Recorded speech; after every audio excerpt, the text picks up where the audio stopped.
are hoping that they will showing their performance, their best performance here, because this is going to be single elimination, right? Oh yeah, single elimination, and the thing is, here's the thing. For all the players here, I really hope they give their very best. Like for me, especially in Malaysia, I think we have a very hard time finding very good roamers. So I don't know. Personally, for me, all roles are important, but maybe because I'm a roamer me myself, I'm gonna be looking a lot at the roamer position. Yeah, I mean, like roamer is one of the important role right now. Like we are having a lot of movement, a lot of roam, and also the mobilization coming from the roamer itself. So it's gonna be super important. But aside of that one, I was thinking about the XP laner. I mean, like we are really needed the XP player. It's one of the important role in the latest patches. Yeah, honestly, looking at the game, whenever there's an EXP laner that loses, it really becomes very hard for the team to contest a lot of objectives. Speaking of which, I think we should be looking at the schedule for today, just so that everyone roughly knows which teams are going to play and around what time. It is going to be a rolling schedule, so if the game ends a little bit later, then the game will be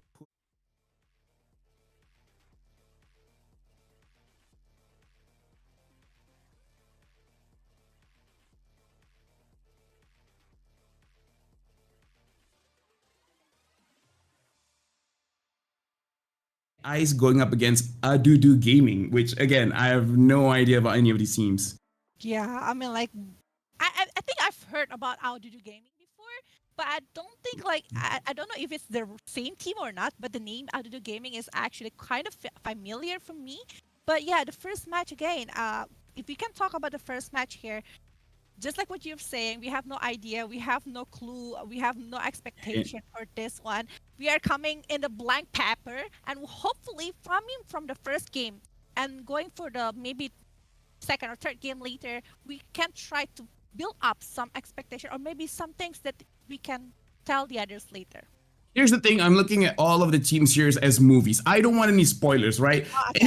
Anyone wants to tell me like, oh, this player's good? Like, no, no, no, no, no. I'm coming with blank expectations, so I want to be surprised for the very first time. So that's why I kind of feel like this counting grounds is gonna be amazing for all of you guys watching. I kind of feel like all the other teams will be watching as well. So again, hopefully the players will be doing very good. For now, we're just waiting for the players to get ready, and once they're ready, it's gonna be quite interesting to see the kind of drafts that they're going. Oh, never mind. I guess we're already going into the draft. So let's go have at it.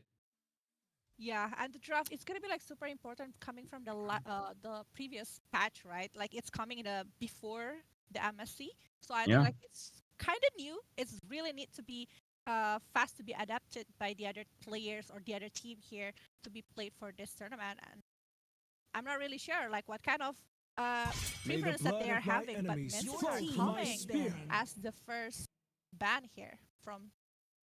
Here's the thing: going from MSC, if I'm not mistaken, we've seen 63 heroes or something like that. So more than half of the heroes have been used, which just shows that in this kind of meta, it's kind of balanced. You could literally use anything that you want, and you could make it work. For now, we gotta talk about the bans here, because for the first phase, we look at the first team. They're banning out the Mincetar, so it looks like they're going for a composition dash. They want to make sure that that's not going to get interrupted. So maybe they're looking for something like a Lancelot. And then the Faramis also does show that their team probably has a lot of bursts. They're going to go for a lot of team fights, and they don't want to go up against a Faramis that can neutralize all of that burst damage. Yeah, I mean like also coming with the Paramis one, right? It's like your team fight with a big team fight that can be caused by this Paramis. The presence is just like coming really big from that hero, but also of Franco. I do feel like from the side of this team, they personally I want. think I think Man of Genius is his first pick. I think so. It's MOG, Man of Geniuses. So I'm Oh just gonna yeah. assume they're Men of Geniuses. Yeah, okay. Man of Genius is here. I think like they really want to focus on something with that. We can tell from the hero, like it mentions Franco, single target hero. Oh Like yeah. they want to have a flexible hero that can be picked. Like Assassins is one of the queue here, just like what you mentioned. Lancelot is one of the hero that can be picked by the side of team of Man of Geniuses, but also Arlot that has been banned here coming from the side. You know the thing about Arlot, I do feel like even the latest. I'm not gonna say nerf. I'm just gonna say it's adjustment. Mhm. actually still gonna make Arlott very strong inside of the lineup. Now, so without that, what kind of hero that can be picked on the XP lane lead? Honestly, a lot of heroes can be used in the EXP lane, so I kind of feel like that is really just choose your own style. We've seen Uranus being used, and like R use the Uranus very very well. Time to drop the Um, beat of the Joy got punch. banned. Another honestly like EXP, I think is one of those roles that you could really do just about anything. Like for me personally, I've been having a lot of fun with Yuzong, making sure that I can shut down the marksmen and such. But now one of the OP picks looks like Men of Geniuses got the Novaria Mage or Novaria Roam. We're about to see, but interesting in terms of the band Men of Geniuses, it looks like they want to dive and they want to make sure that they will not get. So I like what Stirs Esports is doing, picking up the Martis as well as the Kufra, making it so that if you do want an assassin, you can pick it up. But we have a lot of ways to counter when you actually go into the fight. Yeah, I mean, like also like denying the anti-CC coming from the Martis is also one of the things. I've Gonna be been a waiting very for too good long. condition coming from the side of DW side here. But Kaja and also Carino, this combo is just like classic combo plus Novaria. I mean, like it's gonna be a huge team fight that can be brought by the side of Team Man of Geniuses here. The pick off condition, but Melissa directly being shadow pick here from the side of DW. I think like it's still gonna be pretty good here.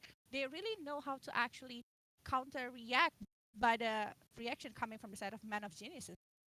Actually, that's a very good point because now Men of Geniuses, it looks like they're the one that has to start engaging things. There's the one that have to start things off. Where Stirs Esports, honestly, they could just wait. They could counteract, like, okay, you guys move first, and then we'll move accordingly. Because if they're gonna pick up the Melissa, which they have, I think in terms of the laning phase, is gonna be good against the carry. And when the Kaja actually does want to pick off the Melissa go away to make sure that she stays relatively safe. So for now, I really like the Kaja and carry pick because I think that now they're being very proactive. They're setting up their win condition, but having the Melissa, I would say for now, Stirs Esports, they're just focusing on counter drafting where Men of Geniuses, they have a rough idea how they want to play, and then they just take all of their key heroes to execute the game plan. Thorns Now I remain. kind of wonder, like with the ban coming for the Lancelot here, I was thinking about Balman to be picked by Man of Ooh. Geniuses, which is gonna be like super interesting.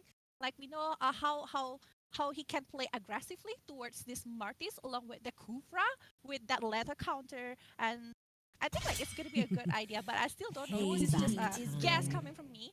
But Farsha, also one of the hero that's actually gonna be very good one to go against a carry. So they are trying to make this carry be very safe with all of the bans that happen. But this is gonna be the last ban coming from the DW and also MOG. Are they gonna be trying to eliminate another jungle here, which is gonna be another assassin or maybe a Kai, another reaction hero that can be brought by them? Honestly, unless they want to pick up the Lapu Lapu, I would like if they ban out the Lapu Lapu as well because the Lapu can deal with the Melissa, making it so that the Melissa is a non.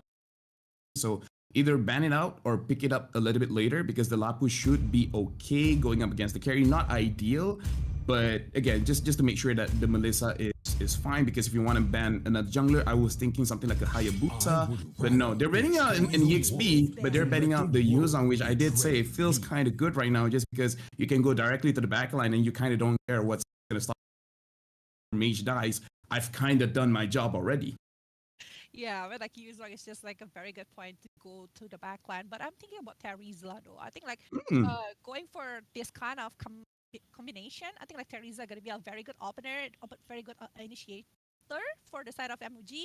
I think it's gonna be a very good Among idea. the But coming for the mid exists here the for the side of equilibrium, Stress which Esports, I I was think like they made really for. need to have someone who actually gonna be giving a quite good damage because Novaria from early to the late game, it's just like really scary. It's super OP at the moment.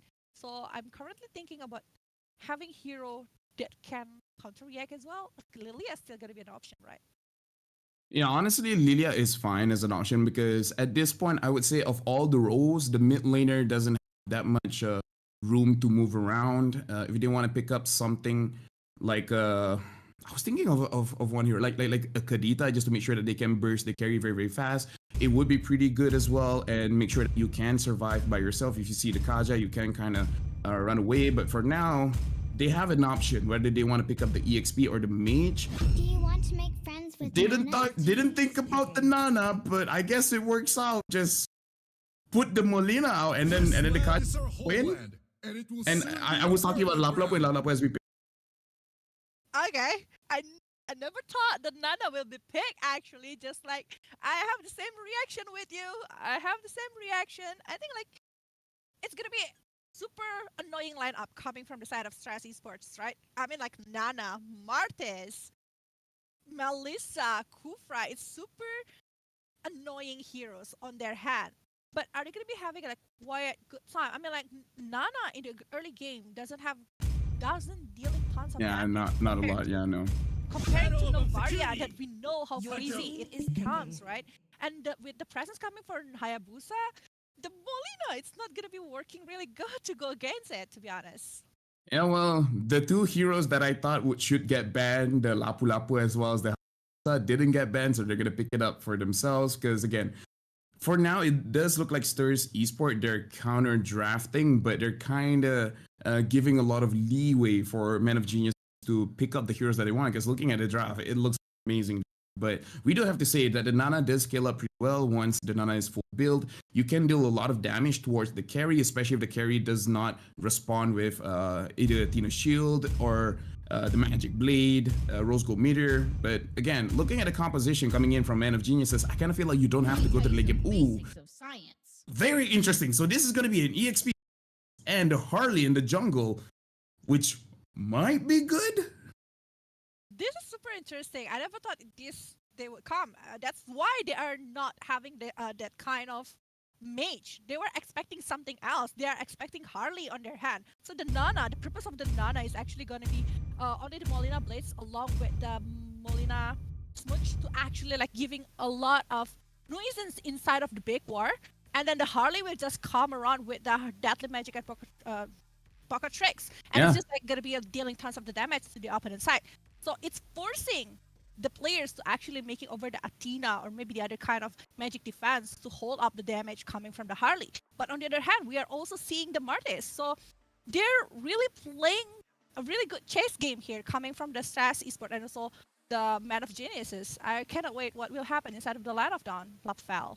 Honestly, it's a very interesting draft because if we're going to talk about meta, right? Man of Geniuses up the most meta stuff in the game, but looking at Sirius Gaming, having that Harley really threw me for a loop. So we're gonna go into the game to see how their early game is gonna fare, because here's the thing, Men of Geniuses, if you really want to control this one, you gotta start very, very strong, very, very early. But again, I kind of feel like this Nana, I kind of think that people are liking the pick. Whether it will count or not, no idea. No idea. I'm not really sure what is actually going to be happening here with 4 flickers on the hand of Man of Geniuses and also like 1 Purify on the hand of this Melissa. So the purpose is actually going for the level. I don't think like it's very good options. I think like if another kind of spell is going to be so much better right now. But we can see from the early game, it depends on how is the movement that can be given from the side of this Akaja along with this Kufra. We know that a Kufra is just like a very momentum hero, right? Yep. So if they doesn't have that kind of situation, that kind of momentum, it's not going to be like really good for the side of the Man of Genius. Yeah, honestly, I want to see how the Kufra as well as the Harley work together. But for now, Durian is down here. Tenka already used the flicker, but so far nothing is gonna happen for now. Div got chunked out quite a bit, but Tenka, you're the one going down. First blood over to Toby the Nana. Yeah, that is just like a very good start with Molina gift right there. But yeah, Jackie just trying to steal back again the gold buff in the bottom lane just now, trying to take it back from the Amen Haha. But Amen Haha actually giving a really good start here with 1 assist, despite that the kill is being taken by the Toby's hand. But the difference is not too far from one and each other. I mean, like, it's still a very early game. It depends who is actually going to be taking the turtle, because this is going to be super important. Yeah, for now, looking at the situation, both teams are in a good position to fight for the turtle. Please Give Skin at this point should be zoning everyone away. The Hayabusa right now is just going to focus on getting his buff. So Oh, it looks like the Lapu-Lapu is going in, but he goes in very prematurely. The rest of his team is not really all that ready to follow up. It looks like he's going to go down. Both kills getting secured. Jackie goes in, trying to secure another kill, but for now, it looks like it's very 50-50. I kind of feel like a lot of the movements are being started off a little bit prematurely. Yeah, I think like it's just like coming too early coming from the side of Lapu-Lapu. But in the end of the day, I think like it's still gonna be battle of this Hayabusa along with this Harley who is actually gonna be getting the first back for the second time. And Kate with Grace's fighting coming to spawn here, taking one. Oh my god, that flicker! Please give Kid is taking the double kill on his head. Well, I mean, like he was too early, but now he came just in time. So this is the good thing about the Lapu-Lapu is the fact that the cooldown is so low, and now the Ogi Shadow kill onto Toby. Toby with the flame shot, making sure that Jackie does not get close. Good reactionary play for now. Toby is 2-0-1. That is the thing about Nana. That is the case. I mean, like with the Molina gift, he can like sustain to actually go back and try to move again, giving another skills, and it's just like very annoying coming so far from Toby here. But from the bottom lane, you can see that actually the Ghost Shield Turret is actually being chunked down and almost taking the bottom tower as well. But the Die goes in, but Die is gonna die. Toby is there trying to return the kill. For now, it does look like a little bit of a synergy issue, and I'm so sorry for cutting you off there, but I thought a big play was gonna happen, but it seems like Durian and Toby, they didn't know that Die wanted to flicker in. no, you're not cutting in. I actually stopped because I thought it's gonna be a big war as well, because I thought it's just gonna be like super big, because condition actually coming really good by Die. He's doing a really good opening right there, but there's no other follow-up. I mean, like, no one is actually there to help him finishing off the setup that he has made just now. But it's 5-4 here. Definitely Magic Poker tricks into one, but the Hayabusa needs a shadow kill here to try to escape. But there is no way you can escape from this Martis. Decimation been put up and one player's down, Jake is down. Yeah, and I saw the itemization just a little bit just now, and looks like, oh, but before that, it looks like a fight is gonna happen up. Div gets the kill, but a good initiation coming in from Tenka the Kaja. Toby now killing spree over to Han. Han right now with 3-0-1 is doing very well, which again, towards my point, please give me skin is looking at him and haha, and him and haha is running blitzes around him. There, I don't see any defenses coming in from anyone, because again, looking at professional play, you usually see some secondary items to make sure that they can handle the damage coming in from either side of the team. But it looks like both teams, they just want to ramp up very, very fast, get their core items, and then try to win big team fights. Yeah, someone say that actually the best defense is actually offense, right? So I think like that's the case for this Mana Genesis. But the opening is being made down there. Yep, Die enters the fray, but so far no one is gonna get chunked down Han, or he has to use his flicker to make sure that he doesn't take too much damage coming in from Aima. And Tenka has just finished the fleeting time, so at this point, if they get a lot of kills, I kind of feel like a snowball will happen. It is a snowball already. I mean, like with all of the things that on their hand coming from the side of Man of Geniuses here, with the aggressive movement from Please Give Skin, along with the Jackie that actually help him around, follow up all of the movement that has been done by the side of Man of Geniuses. I think like they are doing a really great job so far. And just like what you mentioned, they are really focusing over war. They are not focusing over the objective game, but in the top lane, one kill has been taken by Genocide. Yeah, right now, Die is all alone. Toby is gonna get chased down by Jack. Will secure the kill. For now, Stirs Gaming, you guys gotta move together as a team, because it looks like everyone's getting picked off one by one, going up against a Hayabusa as well as a Kai. This is not good.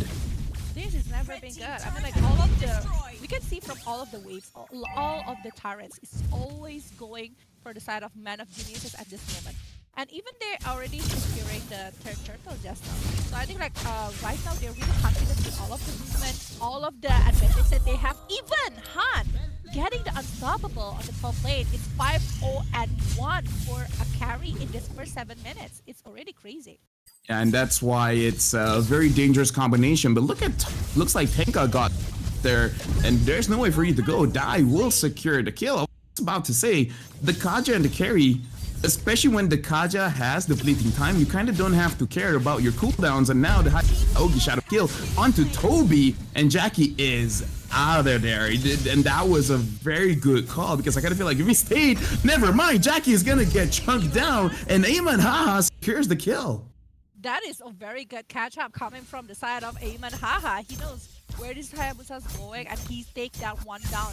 But still, look, we can see from the item, the difference coming from the Harley and also from the Hayabusa is like around 500 gold here. They really need to pull up the item very fast coming from the Harley. They really need to focus not only to Haya but also carry. They really need to find out the position of this carry, because I think like that is the biggest problem right now coming from the side of Genesis, because they are having all of the players to focus and protect the carry. If they are able to secure this carry, I think like it's just gonna be a very good opening for the side of team DW. Yeah, right now, I kind of feel like Stars Gaming, they got to be careful, man, because going up against the Novaria, you kind of need at least a magic roll for you to deal with the damage coming from the Novaria. But also, Tenka flickers in, gets Durian, and Durian is going to get sniped off. Monster kill for Han. Now Han is basically just getting everyone, and off screen, it looks like Div has finally been caught out. Die looking for a situation, does not have angle to get anyone. Jackie goes in onto Toby, but Jackie is taking a little bit too much damage. I don't think that they will try to contest it, but oh, we can see from the back line, someone flanking in, trying to get in. Mortal Coil, but the Lord has been taken by the hand of Jackie, but they're not stopping there. They still want to go for war. But Eamon able to take down this carry. A shutdown happened, and they will die. Still diving in, still trying to get over this telecom, but oh, look at that one. Han has been taken down. Yeah, what a snipe coming in from Diff as well. Toby now, the passive is there, but it's gonna get chased down. Jack gets the kill. Oh, please give me skin, knows what's going on, and Eamon Haha has to get out of there for now. Looking at the gold difference, it is more or less 3 to 4k gold difference, and I kind of feel like Men of Geniuses, they have a rough understanding of how Stars Gaming wants to take the fight, and they just move around with it and get the kills that they are presented with. Yeah, I think like they just like want to try to counter back the position, or maybe the movement coming from the side of the Men of Geniuses, but also the bottom lane, Eamon Haha, I think it's gonna be taken. But it's please give him, but the Lord is marching on the top lane. Who is actually gonna be defending the top lane? Yeah, looks like no one is gonna defend, and for now, Men of Genius is getting a lot from their one Lord. They already got like 1, 2, 3 turrets for just an elemental Lord. This isn't even the evolved Lord, so this is very, very impressive. For now, they basically got everything. They're around 8,000, 7,000, 8,000 gold lead here. Doesn't look good for Stars Gaming, and Tenka is really showing off. Yeah, I think like Eamon Haha actually able to secure one kill right here after one of the movement that has been shown. But Jackie, after being taken down just like that, I think like it's just gonna be a really big pushback here to the side of team Man of Genesis. They really need to try to control back the situation, try to take back the moment here, not to play. They really need to play discipline for this, because actually it's going for the mid game already, going for the late game, and we know that actually, despite that the item is quite far, but I think like there is still a chance for the high ground situation from the side of team Stars Gaming. Yeah, I shut up for a while there because I saw it's like, Jackie, you're not gonna go in. There's a Nana, there's a Kufra, there's a lot of way to stop your movement, and he actually went. Yeah. It was very unfortunate, man, but you know what? It's okay. I kind of feel like in this kind of situation, you want to try your best to show your gusto, to be like, I don't care about my opponents. If I see a chance, I'm gonna go for it. But you know, everyone makes mistakes. It just happens. It is. But it's 20 seconds before the next Lord, the second Lord, appear inside of the Land of Dawn. And we can see that actually how they are trying to control back all of them. They try to freeze the lane. They really want to try to take control over the map here, try to secure their way to the Lord. But if, and only if, Eamon Haha able to actually try to maybe pick off or maybe counter the situation, it's just going to be super interesting. Yeah, right now I'm looking at the situation as well. Tanka as well as Han, they're just waiting to push for any unfortunate soul to come, and they're just gonna get picked off. Eman Haha goes in. Oh, but look at Jackie goes down. Han secures a kill onto Durian and onto Eman Haha kill. And now they gotta run away because they don't have their jungler. So for this one, it looks like everyone is all over the, and it's only Div on the Lord killing spree for please give. Div is the one that actually secures the Lord for his team. So a lot of different ideas coming in from everyone, but so far, oh, that was an amazing snipe by Div. it is. The damage, the slowdown, the editing, they don't even need the Lord maybe to actually add the game because the Lapu Lapu plays give Skid and also Han going directly to get the first game, the first victory from this Best of 3 series from the Man of Geniuses along with the Stress Gaming. What is actually Stress Esports? I mean, like, that is just crazy. Hey, you know what? Congratulations to Men of Geniuses. But again, this is a best of 3. We will have one more opportunity for Stirs Gaming to come up better in this fight. And I gotta say, at this point, a lot can be said when it comes to the itemization and how they've been moving around the map. And I kind of feel like Stirs Gaming, they just have to work better as a team because oftentimes I see them isolated. Durian, unfortunately, did not have a lot of ways to get back into the fight because every single time Durian is a little off. If even has to go away, doesn't look like it really matters for the Kaja. The Kaja's still gonna get him, and Han is just gonna wipe him off the map.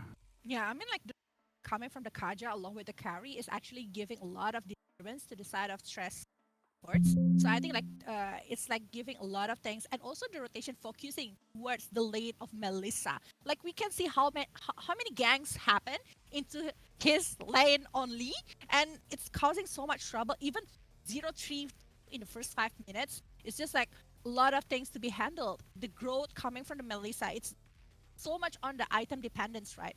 But it's not really happening. They can't farm really well. It's maybe also because of the Nofaria presence coming from the side of the Yeah. Man of Geniuses. Here's the thing, right? Because Donana is a very interesting pick. We saw in the second Lord fight, if I'm not mistaken, we see a lot of damage coming in from the Donana going against the Hayabusa. But that's the thing about Donana is that it's a scaling hero. You need items to game, and because you need items your early game and mid game, you're not going to be able to do too much support to your side laners, and you can definitely see that Men of Geniuses, they just up their tempo, which is why I was actually looking at the itemization to see if the damage dealers have some defensive item, because even Durian in the early stages of the game, I understand that you cannot build a steel leg plate going up against a carry because it's true damage, but I kind of feel like if Dai, the Kufra player, was around the carry having the Dreadnought armor, actually could help out quite a lot.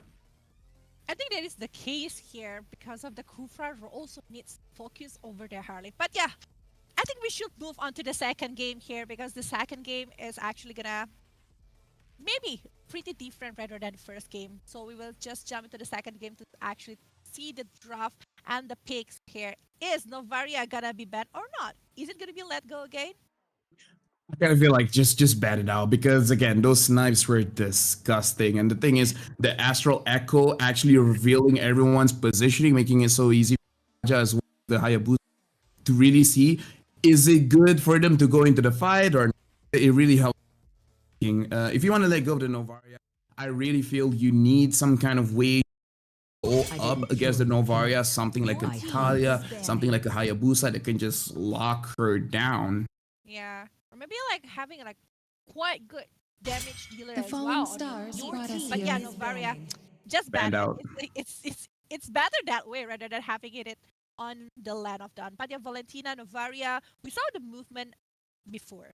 I want to focus on the rotation coming from the Kaja along with the Curry. Usually when we see Curry, is the Curry will be like very focused to farm on the lane. But that is not the case coming from the Man of Genesis. We know how is the rotation coming, how they are playing aggressively, how they are like able to spot to have the spotlight inside of the first game. Like first 7 minutes, the carry already holding like 4 kills on his hand. Mhm. I am Actually, the it's a very power of big light incarnate. opportunity from the side of Man of Genesis, and I think that's the case that needs to be work on. I work from Stress Esports to the side of Man of Genesis.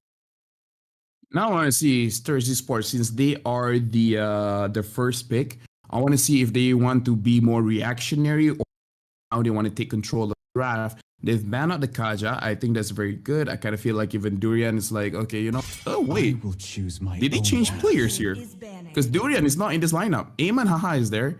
Toby is there. Dai is there. You are right. You are right. We did not see Micah before. Yeah. We don't see Micah before. You are right about that one. Okay, you know what? Anything for the win, right? Anything for the win. Arla has been banned out, and they themselves banned out the Melissa, which is very interesting. Yeah, I don't know. I don't know how to feel about this. Because Faram is still there, right? So I think like Faram is gonna be like a very May good the opportunity blood of my to pick here enemies by flow Faram from my if they're spirit. gonna be trying to pick over that one. Side of that one, there's still plenty of heroes to be picked, but yeah, Faram is all the way. Your It's not gonna team be is so much picking. better for the team fight for everything. To live The joy is open. Now we have to see if Man of Geniuses has anyone that can use the joy, preferably in the EXP lane, because the damage is just a little bit too much. And it kind of does what the EXP lane wants to do. Claude has been picked up, which is great because you can basically destroy the altar at the beginning of the fight. So good starting. And now I want to see Sturs Esport. Will they have any hero that can potentially lock down this Claude? That is the case. What kind of hero that they will try to pick later? Franco previously been banned. Are they gonna be trying to pick over that one? Find that is single target, but I think it's gonna be very good to go against the Cloud. But Franco is the one that they pick on their hand as well. Try to match the synergy with the Cloud here. Well, I think like they still need a very good catch hero here to focus over the Cloud. Kaja is no longer there, so it's a big question. Who is it gonna be? 3,000 worlds. Honestly, a lot of heroes can still be used. They themselves pick up the joy, so honestly, this is a point. They don't even need anyone. The Claude, the joy herself could deal with the Claude very well, especially because with the vengeance, if the Claude wants to have the blazing duet, you're just gonna redirect all of that damage back to the Claude. So for now, pretty good start. Lilia pick, very good as well because you see the Faramis. Unless this is a Faramis roam, the Lilia should have no problem because the only one that can really shut down Lilia is Eve as well as the Farsa. So we have to see how the draft goes. And I think like it's just like very good. They have balancing out the early game and also the late game situation because like the early game coming from the Lilia is just gonna be going really well, especially going against a Pharah. Thorns remain But a lot should is not being petals banned fall. here after a Kufra ban coming side of Man of Geniuses. They still need a jungler here. We're still not sure about the Martis here. It's been cute to the going to jungle, but it can happen again. Previously, it was shown to be a jungler, but eventually they are picking Sniper another ready. kind of hero. Give but me a what's target. the hero Is that they banning. really to focus on, like the gold lane. Still plenty of hero that can be used. The carry still there, the beach still there. But I think like if they can try to pick someone who actually gonna be like very safe player, it's just gonna be super bad. I was thinking about. I don't think I was thinking about like 1-1 for their team.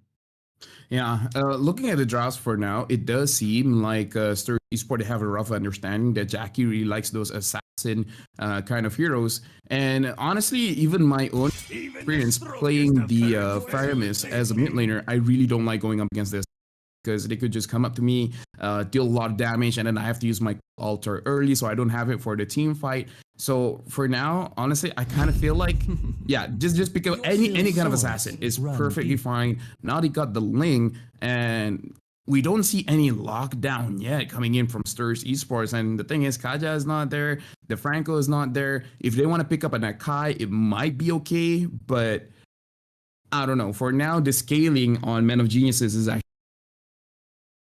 I think if they are able to play someone who actually aggressive, it's just gonna be so good. I do agree with the Akai, but I was thinking about something else here. Something who can actually play maybe control the coming from the side of man of just gonna be good. But with all of the joy and also Mm-hmm. X here, I don't think like it's just not gonna be the case. But the Chivalry is dead, clan and I will is revive back it. right now. The quick draw and everything. It's just gonna be like very good early game coming from the side of Stars Esports if they are able to maybe control the early game. You know what? Sand rises Full when I give the respect word. to Stars Esport. They're just like, we understand how the game works, so we're just gonna pick you. Having the Belric to fight against the Claude as well as the Ling, you know what? I respect it. They I just did- everything. yeah, it's I kind of want to see them win with this kind of composition. It a lot in play, but I don't know. But okay. Another thing to bring it back, we saw the Khalid last pick, which is pretty good going up against a Joy in the early stage of the game. But again, you just basically the only idea is you kill the Joy before the Joy has a lot going for her. So I want to see if the Joy gets punished or the Joy understands the matchup and stays alive relatively well until the third turtle spawns. But this is gonna be super interesting. The early game coming from the side of Man of just like crazy and going to the side of Stars Esports, they really need to be careful over that aggressive movement. But I think like it depends on how is the first movement gonna happen later inside of the Land of Dawn. So we will just witness it maybe into the Land of Dawn to see what is actually gonna be going for the second game of Best of 3 series between Man of Geniuses and also Stars Esports. Yep, if Man of Geniuses wins, this one is going to be a 2-0. But if Stars Esports can get it done, then we're going for a third game here. For now, looking at the rotations, it does seem like Stars, they have a rough understanding that they got to protect their own buff just because the Franco is there. So they're just like, okay, we don't want anything cheeky to happen. That is right. But this is just super interesting with all the Khalid going for the high and dry emblem. I thought it's just gonna be like kind of Khalid here, but with the high and dry for the back Oh. for the other two, it's just gonna be interesting. But the damage that is crazy. Yeah, again, having the high and dry because you're really looking at this match because the Khalid has enough damage to kill the Joy even before level 4. So I kind of feel like that's the reason why he picked it up. If he was going to go even more greedier, he would have picked up the Execute. And look at that, Toby gets picked off and looks like first blood going over to Jack. Oh, what kind of movement is this? They're just going brutally to the side of Stress Esports. They're focusing over one line and taking down the most important player, Toby, which was playing a Nana in the previous game. Yeah, and now being the gold leader, the thing is, the Clint does very, very well late game, but you kind of have to get there first. So it's kind of like the same thing as a Nana, where your early game is just about protecting yourself, making sure that you get the farm. So looks like Toby is a scaling kind of player. I do agree with that one. With that kind of hero that he is great, but this is just like super interesting. The growth of Toby has been like slowed down a little bit after that one kill, but Jackie is actually quiet free here. I just like with all of the heroes that picked by Stars Esports, Jackie will be having quite a hard time, but no, he is going for greedy, taking his second kill in the bottom lane here. Yeah, and something that I have to say, right? Because Jackie is the one using the jungle emblem, while we see Dance is using the assassin emblem. So it looks like Dance is go for a damage-oriented build on this Martis. So the Martis won't be able to join too much in the game, but the moment he has one kills, it's gonna go crazy. Speaking of crazy, Dai got engaged on by Please Give Me Skin, and now Eamon Haha has to go away as well. Again, Man of Geniuses, they're starting the game very, very aggressively. I really have my eyes on Please Give Me Skin. From the first game along with the second game, we see how he's playing with the Lapu along with this Khalid. He played that aggressive. He knows what he needs to do. And he distract the opponents really well with all of the openings that he is having. And it's been follow up really good as well. But the Very nice hook, very nice suppress. Toby tries to get away, able to get away. Now a pause is coming in. I just have to say as well, good respect coming in from Han, having he can survive the damage coming in from Toby, and now we're zooming into the game. And so far, everything is seems pretty Gucci. Yeah. Still lacking of damage. This is caught. She still needs the Demon Hunter along with the heroic top laser, but in bottom lane, please give me skin. By that, it's going with gains a joy that dealing tons of damage as well. But we see that actually all of the movement from Please Give Me Skin giving a lot of free space for the rest of the player for the Man of Genius. I think like the rotation. Oh my god, again the Iron Hook? Oh, nice hook on to die, and that's what's gonna happen to him. Now Han gonna go for any kind of cage. The Claude does significant damage, not maximum just yet, because like you say, he still needs the golden stuff. But now, Men of Geniuses, they're just gonna move forward. They're like, yeah, we're gonna get the mid turret, and they almost got dance. Almost, but it's not enough. Almost catching it up, but in the bottom lane, we're seeing that the gold shield turret a little bit being chunked down by Aman Haha here. He's actually taking the role, but Hobie in the top lane actually gonna be securing the kill towards Jackie, who is overdiving to the side of team Stress Esports and getting 2 kills in exchange for that one. Oh, please give me skin once, Toby. He finds Toby. Men of Geniuses right now, they're not giving any kind of mercy, and now the joy has been locked down as well. Double kill for Please Give Me Skin. In terms of the kills, now it's 1 to 8 gold difference, around 3 to 4,000. Yeah, it's huge. It's 1 kill before in exchange for 4 in the last war only. It's just like a big things happen just now, just because like Jackie has been taken care of by the side of but the others following it up really fast by 10k Han, Please Give Skin along with Div that is actually getting the other kills, and it's leading to cope up all of the gold to the side of team Man of Geniuses. And right now, with all of the presence that they have inside of the Land of Dawn, I think like they have very good for the circle, but they still need to be careful for the setup that can be brought by the side of that. Right now, looks like Aman Haha wants to get a kill onto Div, but Han gets a kill down bottom, and Jackie secures the. Looks like everyone's still gonna get protected by the Ferryman, so Please Give Me Skin is gonna stun them down. It is basically gonna be everyone get taken down by Geniuses. They got every single thing in the previous fight. And also same with the first game, like Han is just like being very free. No one is actually able to stop him down. He is having 5-0 and 4 here on his hand, which is crazy. He is a cloud. He's using the blazing duet to actually bait up everyone to join in, and he's dealing tons of damage to the side of team Stress Esports, and it's just beautiful coming from the side of Men of Geniuses. But Stress Esports going for the high ground. I think they really need to be careful over all of the decisions that they make. They try to focus over one thing.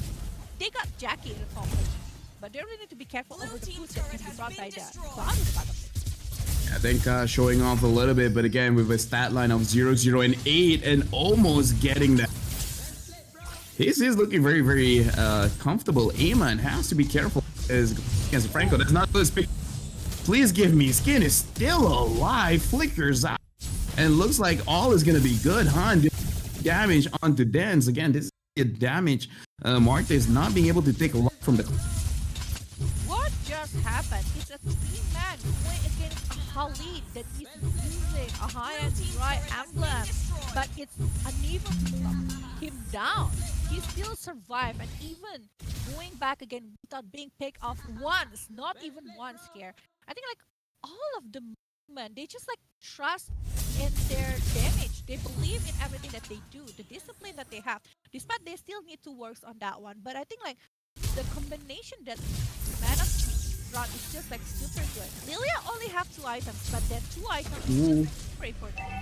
Yeah, and Han there playing around with his food because again, looking at my Z here, Dan's going for a Bloodless Axe. It's not gonna be enough damage. I kind of feel like if he does want damage, he needs at least first item for him to do well. So for now, again, looking at the difference, and no, now it is 10,000 gold difference. Men of Geniuses, they have a better scaling composition as well. It's not gonna look good because on the side of Stirs Esports, they don't have a lot of defenses. Everyone is very squishy except for the Belleric. They're even having a hard time just finishing off one item. That's the case. They don't even have a way to scrap for that for gold here. Unable to get out, unable to go for the jungle, unable to pick somebody else from the Man of Geniuses. They only have 2 kills so far, and it's just like they Man of Geniuses haven't shown any mercy to the side of Stress Esports. That's what happened. They just block him. They give the moment of fear here by the presence coming from the Franco, the Iron Man, that always causing so much trouble. It's just so hard for them to finish one item, even for defensive or offensive. But the Lord is already marching. Oh, that was disgusting. He got 3 members there. Guys, Oh my gosh, that's Jackie. And now looks like Jackie is doing A-okay, but Man of Genius, you're taking way too much damage from the crystal. So it looks like they're finally going to go for the crystal. Jackie is gonna get taken down, but it's a 2-0. Congrats to Man of Geniuses. They're going to forward. Oh my god, that is just so pretty. All of the movement, all of the presence coming from the side of Man of Genius is that. Please give me skin. The opening that he brought is just wonderful. It is pretty. Whenever he is using the Halapo or even the Halid, the Harid with the Raging Sandstorm, along with that one, it's just like coming really well to being an opener. The follow-up is also like going really great coming from Han and also Jackie, who is actually jumping in to help him off with all of the damage that can be given. But again, changing roles, I think like if they are able to securing a lot of things, it's just gonna be so good. But coming from the draft, they're just like really focusing too much to the Man of Geniuses from Stress. They really need to work on that one for next. Yeah, unfortunately, I think Stirs Esport, they kind of like greeted out just a little bit because the Martes is very good as a tanky jungler because you can push your advantages around the neutral objectives as well as just the jungle in general. But the thing is, because he's going damage oriented build, he's using the assassin emblem. His farm is going to be a little bit slow compared to the Ling that is using. I think he was like, this Ling is going for an assassin emblem, so the farm is going to be more or less the same. But yeah, the Ling just went for the jungle emblem, and we definitely see. I think there was like a 2-3 level difference between jungle. Yeah. That's not good. That's not good.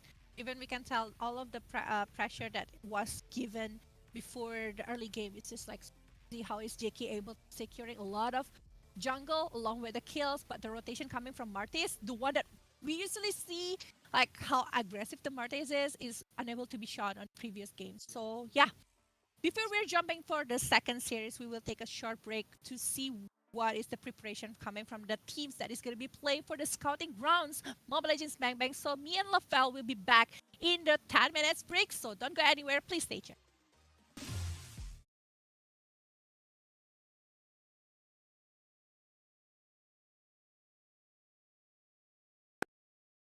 Over to Toby. You're the one going down. First blood. You're the one going down. First blood over to Toby the Nana.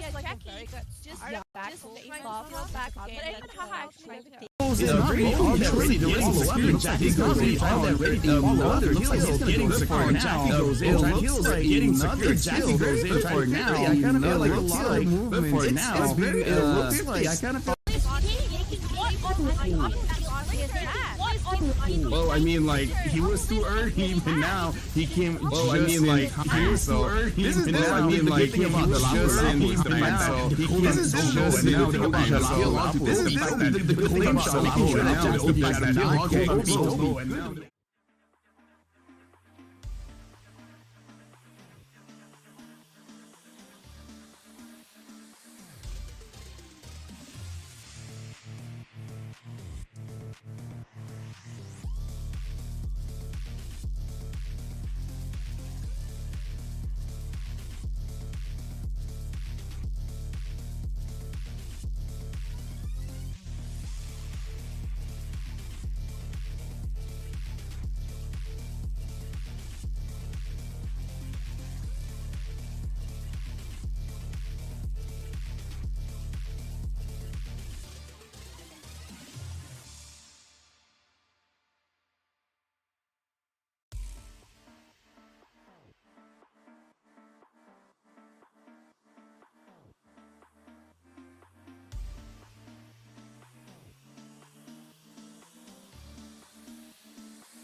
Pengen ako sa Jolly.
Hello, everyone. Welcome back to the Scouting Grounds. I turned on my mic just now, but yeah, welcome to the Scouting Grounds with me, LaFell, as well.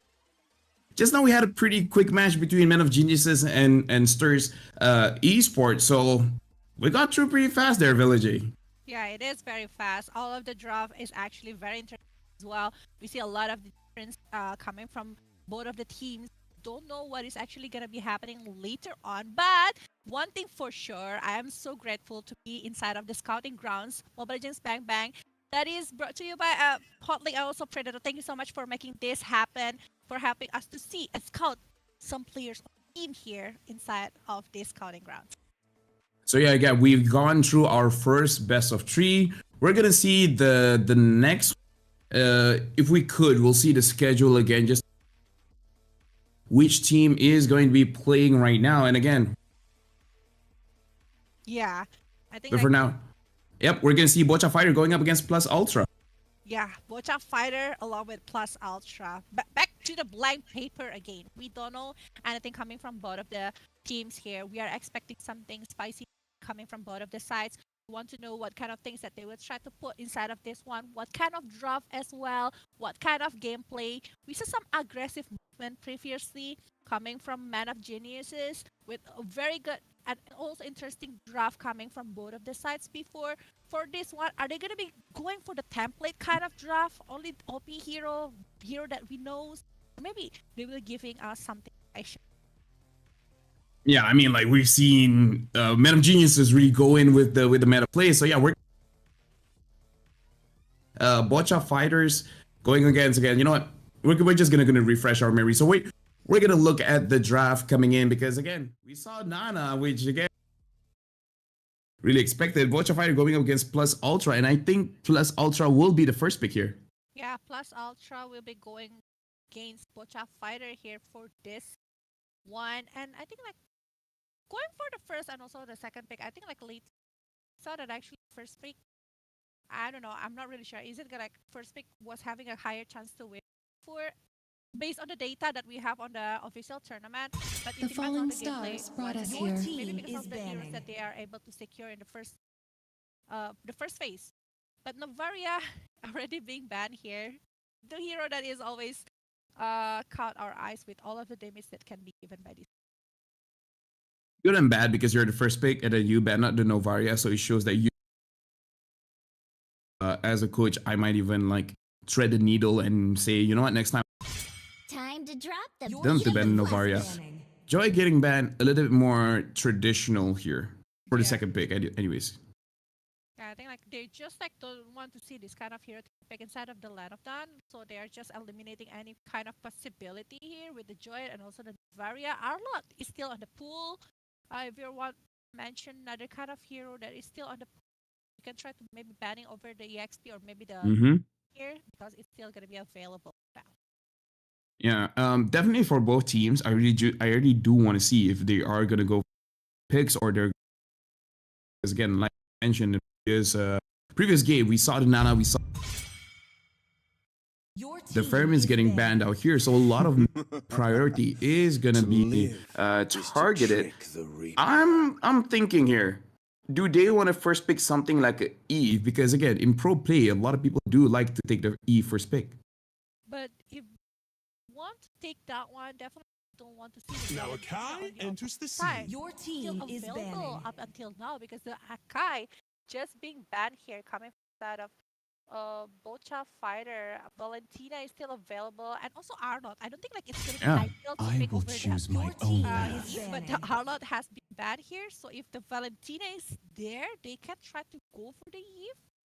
But the Farsha will be available side. Yeah, plus Ultra, they're betting out very good first pick drafts, honestly. They're betting on the Fermis, Yeah. betting on the May the Novaria, blood of betting our on the enemies Arlet. flow through Now my that the spirit. Minstar has been banned out, even the Valentina is a pretty pick here. There's so much on the table for plus Ultra, which does come to the question, what would they prioritize here?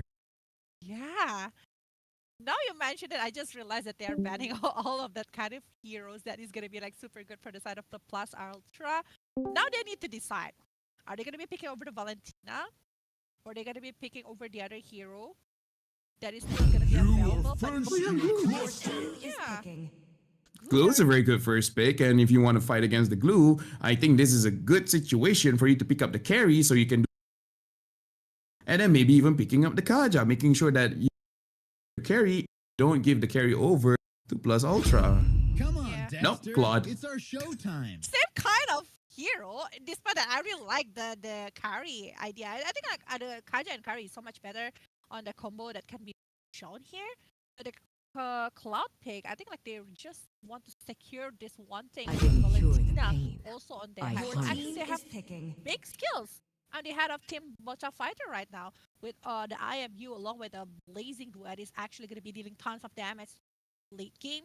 But remember that the Valentina need to play aggressively and see what kind of kills that can be given from the Plus Ultra unless the Plus Ultra love is the smell of gunpowder in the Franco morning. directly being chosen. Time and tide. Franco wait for as no well man. as Beatrix. Nor At this girl. point, a good pick would be the Lolita. You be able to do well with the Franco as well as the Beatrix. Now we gotta see if they're gonna pick up the Lolita. If they don't want, this is probably a good your assassin as well.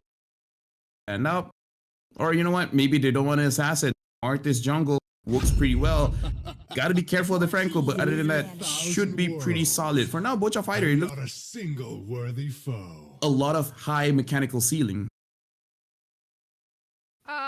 But right now we can see that actually with this kind of Martes, Valentina, and also Where Far, there is I don't feel light, they really there want are to have also something in that shadows. way. But batting over the Louis, this is just like a big thing, you know. Batting over the Louis, are they gonna be like SS on the pick right here, or what kind of things that they want to put out on this one? Because they definitely want to have like big team fight that might be brought by the Louis, that can be countered by the Louis here, or maybe they're just giving the idea I am the to power try of to light distract the opponent incarnate. side. But Kaja is also being eliminated here from the side of Plus Ultra. So, okay. They're probably still going to make sure that the mid lane is going to head out. Plus, Ultra maybe just going for those picks because, again, looking at the composition of teams, for now, the first three picks is very serviceable. Valentina is an to pick off kind of marksman. So even if you don't babysit the Claude, it should be okay. The clears the minion and then go find. For now, it does seem like both teams, they don't want to show their hands. They have kind of shown a lot of their where the damage is going to come from. They really want to put it for a while here. So maybe one last ban here coming from the side of Plus Ultra. With all of the heroes that can be banned, I'm thinking like Roamer is so much better to be banned here. Like if they want to go against a big CC hero, it's just gonna going really good. Coming with the Kuvra, maybe Kuvra ban, or any kind of hero that can be banned towards. Maybe even I, Minotaur. Minotaur, Your will team finish is off picking. what was left Well, undone. one big here from Bocha Fighter with all of the heroes that they already have. If they want to go for the rumor, I think like it's going so good for them because they can still flex this Martes. They still gonna be able to put it on the EXP along with the Chico, so they can give the maybe the surprise element towards Plus Ultra if they want to go and aim for that one. Yeah, I really do agree that picking up the roamer here, unless surprising pick like the Estes, then maybe you can put Estes last. But yeah, for now it's definitely up on their hands. Because, like you said, the great thing about Martes is that you can sit around. So 7 seconds left to pick their hero. Either pick him with a Grok. Your Also kind of a flex. The Grok can go EXP as well as not showing too much here. They're still playing really smart here. The Groks that still can flex, the Martis that still can flex, so it's still gonna be like surprise element, whatever they put these two heroes on. Which role, I'm not sure. But yeah, now Plus Ultra need really showing off their hand here with the last two picks that they still need. This going against a Valentina with the Cloud. It's gonna be risky to pick over the Farsha, but they really need someone who actually gonna be able to boost out a lot of things. Lily are gonna be a very good option if they are aiming for that one. But if they don't want to go for it, they might be thinking, oh, I didn't see that one coming actually. My sword. Never even think about it. Aurora. Not gonna lie, never crossed my mind as Don't lie. this is very interesting. I don't know how to feel about the Aurora pick. I hate the Aurora because I played the games in season 1. Everything through a bush, I instantly die. It's not a great experience. I don't see that a lot in this current meta game. I don't know if they can replicate that. But that is the thing about Aurora, you know, with all of the passive, a lot of the skills that Aurora have, actually gonna be a surprise element. Whoever wants to go for the bush, but you know, I don't think it's good idea going against a Martes, going against Aurora who have anti-CC, which is not ideal for this Aurora. And the last pick coming from the side of the Bocha fighter is actually Bane, a more team fight hero and even more hero to control back this Aurora. I'm not really sure about this one for Plus Ultra. Maybe they have something on their mind with the gameplay that they already prepare to go against Bocha fighter. Looking at the spells, it looks like it is going to be a Martis jungle speed. Now, let's just talk about the Aurora pick, right? It's so interesting that I kind of am rooting for the Aurora player. At the same time, I had so many nightmares in the early stages of Mobile Legends, so I have a love-hate relationship with this Aurora. I want to see if it works, and if it doesn't work, I'm almost like, yes. I hate Aurora, man. I got you. I play Aurora for like 500 games, so I, I know your feel. I know your feel, Lawful. But we will just go into the let of that to actually see what is this Aurora gonna be doing going for this game, because this is gonna be the best of series. First game, here we go. Let of doubt. Yep, the Aurora is the reason why I don't want to play jungle. This is going to be a Martis jungle, and looks like the bait is going for a physical kind of build, so backline is going to take damage. Now we get a look at the rotation here. The Aurora is already with glue in the XP. This is the kind of rotation that you want to get if you very early for your mid laner, and looks like a hook happened because Requiem had to flicker out of that. Yeah, but that's the case. I mean like going against opponent who actually having like kind of heroes that quite sustained, I might say, coming from the side of him. Not going to want to play super aggressive, but the Aurora actually stopping the movement for Phil here, and it needs to be taken down. Yeah, very good movement coming in. M3 got a kill, but then M3 down, and now the TZ is there. TZ looks like for this fight, it was a very good start. For the first side, I already forgot the team, but eventually the second side, just make sure that they get the better trade. 3 kills to 1.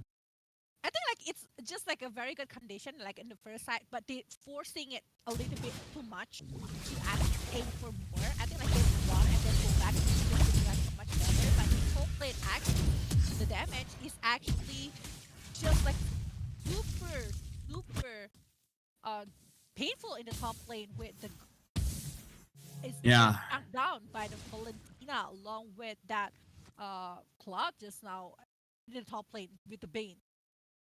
Yeah, you know what? Plus Ultra, it was a good start. It was an amazing start, but like you said, they probably pushed their luck a little on. So both teams have a good situation to contest this. But looking at the level 4 for both junglers. The Lancelot usually has a good advantage in a turtle fight. We'll see how this one goes.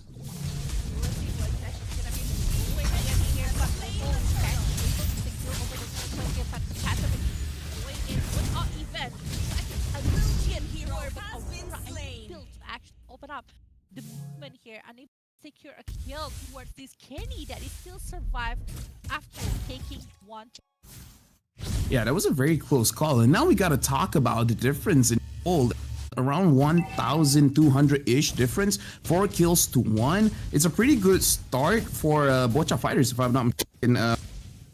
But still, looking at the Beatrix here, the Beatrix, as long as the Beatrix scales up strong enough, it really should map. But Xavier going up against Zaken, the Bane is really pushing everyone out of nearby territory. That is the power that can be used, and that is the power that they can try to go on. But Dio here, with all of his presence, actually giving so much movement that is actually causing.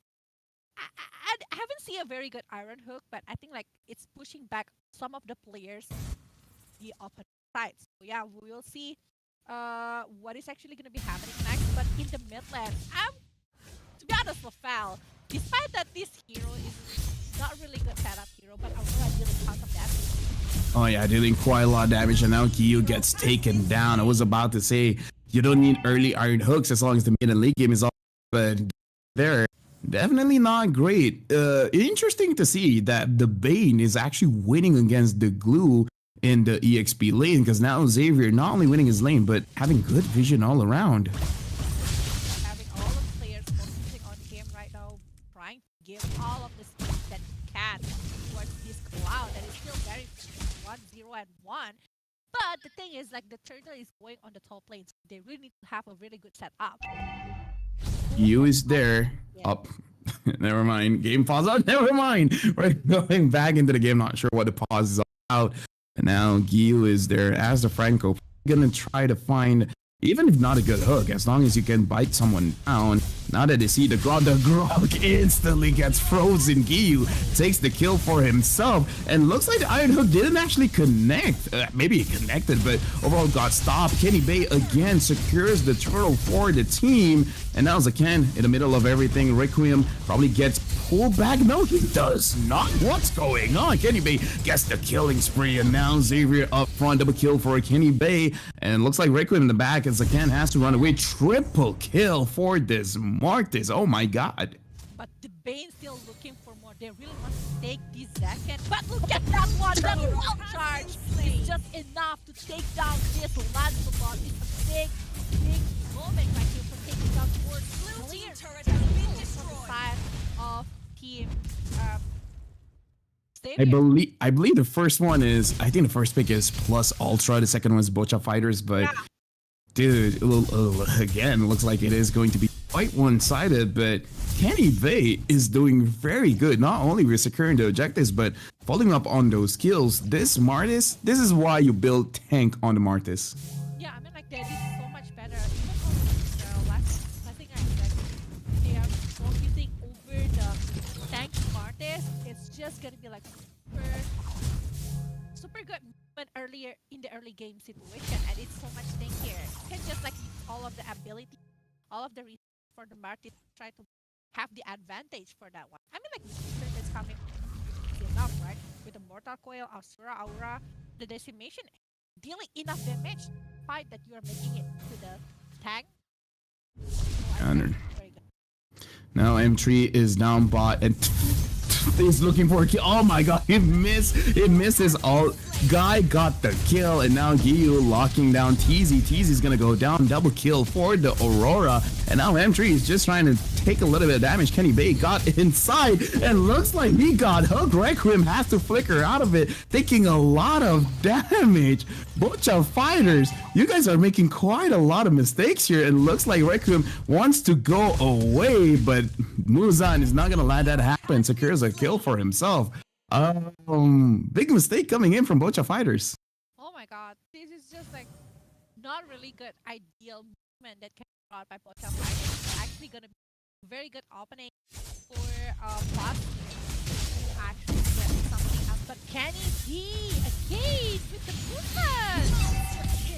Oh, he still gets the kill. I thought the Lancelot was able to run away with the iframes, but for now, Guy, even though he has full stacks on the freeze, he has to get away because his HP is so low. Kenny Bay again still staying alive. Now Muzan is there, still being very tanky as the Glue, just doing quite a lot of chip damage, and M3 is just trying to snipe.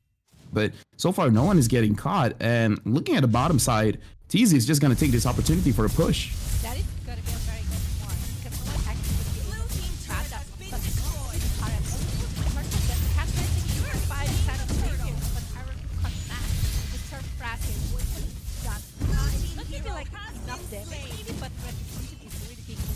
Son might be killed here on the hand of Kenny Bay here, who is securing another kill on his hand. It's 7-0 and 2 on the hand of this artist, and they are not stopping there because they're still gonna be taking late turret right here in the hand of Team Bocha Fighter, but they just don't have enough aim. Yeah, right now, I really think they're just hoping for enough items onto M3, which, by the way, not enough just yet. Early picking the Wind of Nature, probably just to make sure that he can deal the damage against the Mortis as well as the Claude, but Again, this makes it so that your farming is going to be a little bit slower. You still need that Blade of Despair. And looking at this lineup, probably need a Malefic Roar as well. And you know what? Kenny Bay is feeling very good. He's going straight up for she had. So I think that's just going to be enough. Now moves on Roar, taking quite a lot of damage from TZ. And he has to flicker out. I mean, like, maybe there is the Franco that is unable to really fed up and like the rest of the white passive. So, like, Matrix very aggressive kind of can try to take down the Gold plate when people taking a lot of advantage in the early game, but this is not the where Kenny B is actually a lot of the Xavier. So Franco, sorry, the Rock that is playing really well to actually invade all of the personal space from the players from the side of Plus Gaming. Yeah, I think like it's 10 seconds for the first slot here inside of the lineup. Blue team turret has been All destroyed. of the wave, I think like from the side of Fighter have a higher chance to an. You know what? At this point, I'm just glad that Guy uses the Aurora, because if Guy, this is gonna be quite a this is gonna be so confusing. For now, Bocha Fighters, they do have the positioning to be able to contest the Lord much easier. And look at the Lord. They get chopped down quite a lot, and doesn't look like Plus Ultra can really go in for the fight. Now the Direct Whim does have the Lightning. Sean is going to be a lot of damage, so this is over for Bocha Fighters. And now it's all about, oh, that's so sad. You actually got a pick, but the team didn't want to go for it. He even used Flicker there. But it's a rock that is actually quite ideal target side of Plus Ultra game this play. But yeah, with this Aurora, I still feel like the higher situation here with the Aurora along with this tricks, they're still gonna be able to hold up the Lord first, the second that can be taken. But if they are unable to actually scale up for the beat along with the Aurora, it's gonna be like super hard. All of the diving will come inside of him. Definitely fight. Right now, the mid lane is gonna get pushed. The Elemental Lord. Now, the Beatrix using the Bennett's Rage, trying to clear off the minions a lot fast. Zekken is there, but still unable to really protect. The mid inhibitor has... The Grog gets pulled, this time gets suppressed, and looks like gets killed by M3. So, a good disengage, but I gotta say, Bocha Fighters, if they moved all three lanes in sync, that would have been way more devastating. But because they didn't sync it up, now there is a chance for Plus Ultra to get back into the game. Yeah, they're still gonna be able to hold up, clear the wave again, even try to farm. Get a lot of items. Farm. This is a them actually bad to try to get something. Unless from the side of team Bocha Fighter able to take one player, pick off the player coming side of team Plus Ultra, especially if they are able to take it. I think like despite that the Aurora is just like super annoying hero. we can see from that one, right? That's super annoying. Yeah, very annoying. That's why I really don't like her. And now looks like something pulled there. It looks like it is Kenny Bay. Kenny Bay is gonna get. That was one of the best picks that the Franco could have. But I gotta say, man, Plus Ultra, they need to be able to capitalize on mistakes, because Guy got 3 people there. If they went in instantly, I kind of feel like all 3 of them would have died. I don't think that they have the confidence yet. All of the items that they have there, they really have out something. Maybe like try to get out of the box. They really like want to get out, want to try to contest it hard, because they know how to play fighter with the Grok, with the bait, along with artists that made up with the tax item. So I think like it's just gonna be like super hard for them actually. Right now, actually looking at the items, the Beatrix already has the Blade of Despair alongside with the Malefic Roar, so should be able to deal with the tanky lineup. The Aurora now has the Lightning Charge. Now Xavier got caught, and he's instantly gonna go down. Game is paused and instantly gonna resume For now, honestly, I kind of feel like Plus Ultra they could go for a lot of picks. You just gotta be able to be a little bit brave with it because Zero gets taken down. Gets taken down as well, dude. I gotta say, change your IGN because it's not marketable. How can I say that? Got in, was able to escape. Only 1 HP left. It's so Yeah. weird, dude. Yeah. Can we say that? No, I don't think so. Okay. But yeah. Right now they are gathering around nearby the loop. They really want to get off this one, but with the no protection coming for the top lane along with the mid lane inhibitor from the side of Plus Ultra, they're really being careful. They don't want to let the player coming from the side of the jump fighter to actually invade that space and maybe even try to pick it up because the wave is actually coming really good on the top lane side of uh, Plus Ultra right now, but they are initiating over the. They really need the damage coming from the Aurora. I think. Zakin, that was just the first kill of the Bane and already almost he has been taken down. Kenny Bay able to secure the Lord. Good pull and good freeze as well, but now Kenny Bay A2 not gonna get taken down unless M3 joins the fray as well. Guy having the Winter Truncheon, I guess is kind of cool for a little bit more defense, but at this point, I'm kind of thinking he probably just needs more damage to make. If anyone gets caught, he can instantly burst them down. Yeah, really needs a level of get Olympic or the other kind of item. And the same racing to actually pop out here, but the players pop get back the placing back up at the base there. One sword and this game will be taken by Bocha Fighter. Yeah, very good push. I was gonna say it was a little bit still looking pretty well. We saw the Beatrix, but not a lot of good. And I kind of feel like with this kind of composition, you're able to catch people off guard. You know, catching them off with both the Franco as well as the Aurora. But the thing about both these heroes, it is very skills, or if you miss the timing, that's not gonna be feel. It's not gonna feel really good, especially changes between Athena Shield before in the early. With the Athena Shield, you can handle a lot of damage coming in from. I mean, like with this kind of heroes, I thought like the group gonna be like super aggressive side of the Mars the opponent, but I'm able to do that with all of the coming from their side. I mean, like Bay, whenever you get back just like that, it's like they're having so much hard time. I was like thinking about like instead of like you saw perfectly better for this one, they are can like try to be in presence of the something else, trying to run for this. But yeah, with all of things that already happened, I think like it's just because in terms of the draft, it is pretty interesting, but I don't think like it's just doesn't fit well. They're just taking the advantage on the hand of Team Bocha Gaming. They're just like picking off the counter well for. Yeah, having the Aurora for it to really work, you did a very good early.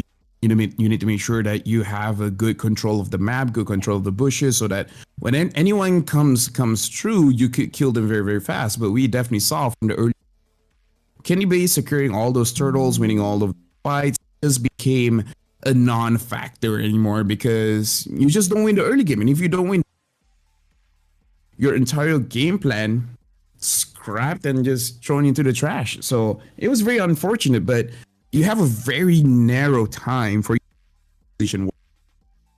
Yeah, I mean like just like not in the like it's just like very hard with this kind of with that kind of draft to actually having something on the head of uh plus ultra. I don't think like it's just like fit perfectly well, and with the presence from Kenny Bay, it's like going wild jungle presence of the late. Even like first blood is very fast. If I'm mistaken, it's like less than a minute. You got blood now. So I think like it's just like having so much on their hand. But yeah, we need to move on to the second game. What is actually going to be happening for the second game? Are they going to be changing the draft? Are they going to be playing a little bit more tricky rather than before? Are they going to be trying to put up a lot of things plus ultra against Bocha Gaming? We will see Yep, and again, I actually like the draft. It's just that the win condition is too narrow. So yeah, going into the second game here, bands we it does seem like Plus Ultra cannot play a lot of the super meta heroes. That's why they chose the Valentine. Which, I think for a bit later, like this impressive, which I agree. That's the reason why Valentina, from the appearance, the debut of Valentina, man. I think like you can see that banning as well. Like maybe they're gonna be banning all of the that is, or maybe letting it go. I don't think like it's been a very ideal here because with the Sitar plus the Akai, I mean like the Arlot is still on the pool here. Varia is still gonna be there. A lot of plantation. The falling stars brought us here. Team is banning. That is gonna be like very good option to pick inside of the Light of Dawn, or maybe they can try to pick another kind of situation. And you were talking about the non-meta hero that can still be here. I think like if they want to very Time to cheeky, drop the Your beat team of is very flash. cheeky, can banning. go for something like super. I will choose my own Your path. team is picking. How can I put that one? Like very unconventional, but can be used kind of hero. And now Kenny Bay, Is picking. 3,000 words. probably a lot of heroes that is pretty good as first pick. I Worthy picking up foe. this instantly. I'm not gonna give them an opportunity to take this Marcus away. Yeah, I mean like it's just like he's showing a really good performance. Wide broken, right? He's doing really great with the hand, so I think he's still gonna be that kind of aggressive one unless they are Gaze the flash picks stars here. and So seek it's your still gonna be path. pick something else. But Louis directly pick what kind of hero that is gonna be picked for the second pick coming plus Ultra because I think like You are facing a Your cluster. team is that picking. good if they don't have something to actually help them to have the setup because Louis really depend on that kind of. Honestly, we saw the Luyi getting banned, so probably Bocha Fighter just know plus Ultra. Their mid laner is just very. In terms of the setup, I'm kind of looking at someone like a Lolita, like a Cho that has stun that could be very very oppressive. So I'm really looking forward for a Cho pick, if not a Lolita. Other than that, I'm not too sure what kind of hero that can really set things up. It's our show time. It looks like Bocha Fighter. They just want to go with this. Yeah, I was thinking the same thing, but also I want to add up a Kufra along with the here. Oh yeah, Kufra. Yeah, Welcome it's to just my gonna castle, Your team my is take friend. rock along with the cloud. They're still going with the same kind of hero that they were picking previous the first game, and actually it's just like going really bold side of Team Fighter. You know what? If it's not broken, then keep on using it. We can't see the Valentine. Yeah. So a lot of very, very good pick right now against the Louis. I kind of feel like honestly, even against the glue, picking up an Eve would be great right now. The power of light And they're picking up the Kaja, which is goodish. Yeah, they're right. They're picking up the Kaja. They're still gonna be hunt for the carry, unless it's got banned by Bocha Fighter. But I don't think Even the strongest of Your currents fail team to is claim banned. they're me. banning over the pain. They don't want to see it coming again. They don't want to see that kind All of right. what that can be brought by the side of Bocha Fighter. But aside of Bane, there's still plenty of hero. I'm more scared over the Yuzhong at this point because Louise gonna be caught up easily by the presses coming. Your team Still is swords. banning. Run. Yeah, the thing is, Kaja, if plus Ultra picks up the Brody, I'm kind of okay with it as well because the Brody is good against the Quad and the Kaja can catch and the Brody can burst. But again, it's all about winning your lanes. It's almost the same problem as the first game. Win condition. You just gotta make sure that you win your game. Bane getting banned off. I do want to see something like a Yuzong ban, Lapu Lapu as well. Anyone that can go. I do agree. They really variety that can ban or make have Your some- team I is even banning. forgot Faram is still on the pool. To not even live being is to trick the prioritized. Reaper. Actually, I think it's fine if they let go of the Faramis, no? I've been waiting Your for Because they have a Louis, like if the Faramis, everyone wants to clump up, then Louis just like, okay, you guys clump up, and they're like, ka, ka, you know? So I thought Faramis would be fine. Oh, but then again, they do have a glue. So okay, you know what? Fair, fair. It's a fair ban. Okay. Okay. But yeah, the carry along with I think a Link. Brody would be good here still, but they can wait because Bocha Fighter already has a Claude, so no way to pick up a Brody. So maybe pick up a What? jungler now. Fredrin? We don't see a lot of Fredrin. Yeah, we haven't seen a lot of. What's the said it? Perhaps Oh wait, Alpha would be good as well here actually. a lot of. Oh. See value in Alright, no Fredrin. Is picking. Frederick. You should. Frederick all the way here. I was thinking yes, but yeah, Frederick is gonna be like so good with all of the town They should pick Eve here. at this rate. Yeah. Eve is good against the Louis as well as the Fredrin. Oh, I was, I thought they're gonna lock it down just like that. The Nana again, but Farsha actually having a quite big here, but I think like it's like what's gonna be eventually better for this. But Bocha Fighter, I think like still have kind of Yuzong is gonna be good, right? Yuzong or maybe even Lapu Lapu, yeah. Yeah, anyone that can go to the back line is going to be great here. So yeah, they picked their poison. They're picking out the Lapu Lapu. They still haven't seen the marksman. Leslie as well. Leslie is pretty good here. Brody or Leslie, either of those two should be good because the Leslie does come the Claude. But you know, you need some skill to make sure that your Leslie. It depends on what kind of hero that they test against this kind of hero, especially Cloud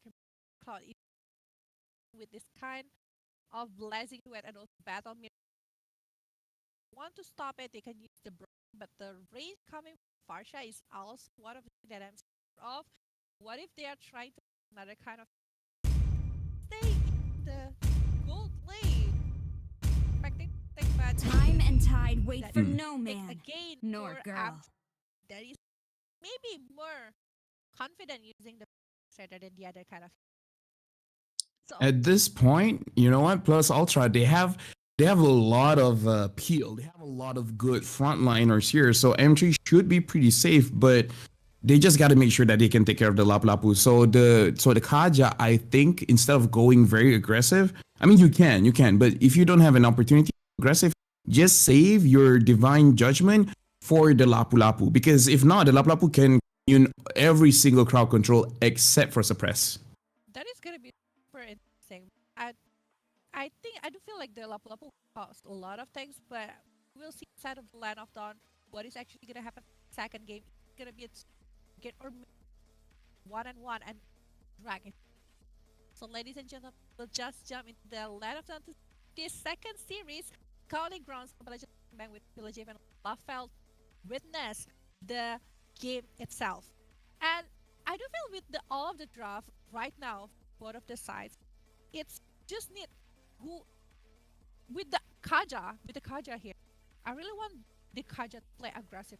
If it's not gonna be like because I do feel like the Kaja and if they are even wow, it's gonna be like opening and the other kind of they have also they can give the surprise element. Honestly, for the Kaja, as long as they go for the Claude, it should be okay because otherwise, not a lot of damage. Oh, but the blood basically instantly. That is nasty. That is very nasty. That is nasty. I see that one coming with the Yin and Yang. It's just like not a player. Take Farsha just like that. You know what? If Guy has this kind of start, honestly, the Kaja can just take anyone, and you should be having enough damage as long as plunked up. And now M3 is just 1v1 and T. That was a fluke. I think that is why they are banning up. But North going to bottom, of course. There's Amtrak Liquor trying to save himself, but back up. That's it back. But oh ho, the gold buff is directly stolen by the graph.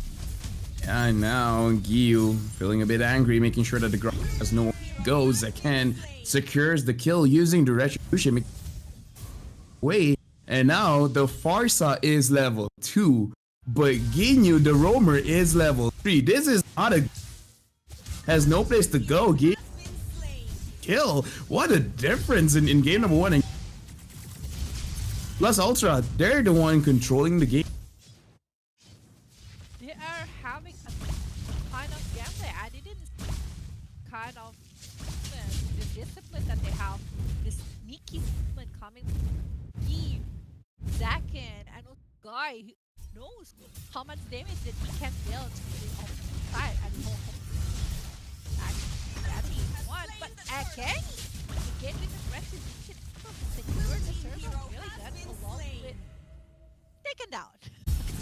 Oh, for now, Kenny B definitely does show that he can do well with the those retri battles, and this is like what 2 minutes 40 something seconds. A pause has been asked by the Lapu Lapu, and the pause has been given. Right now, score it's 4-0. Okay, you know what?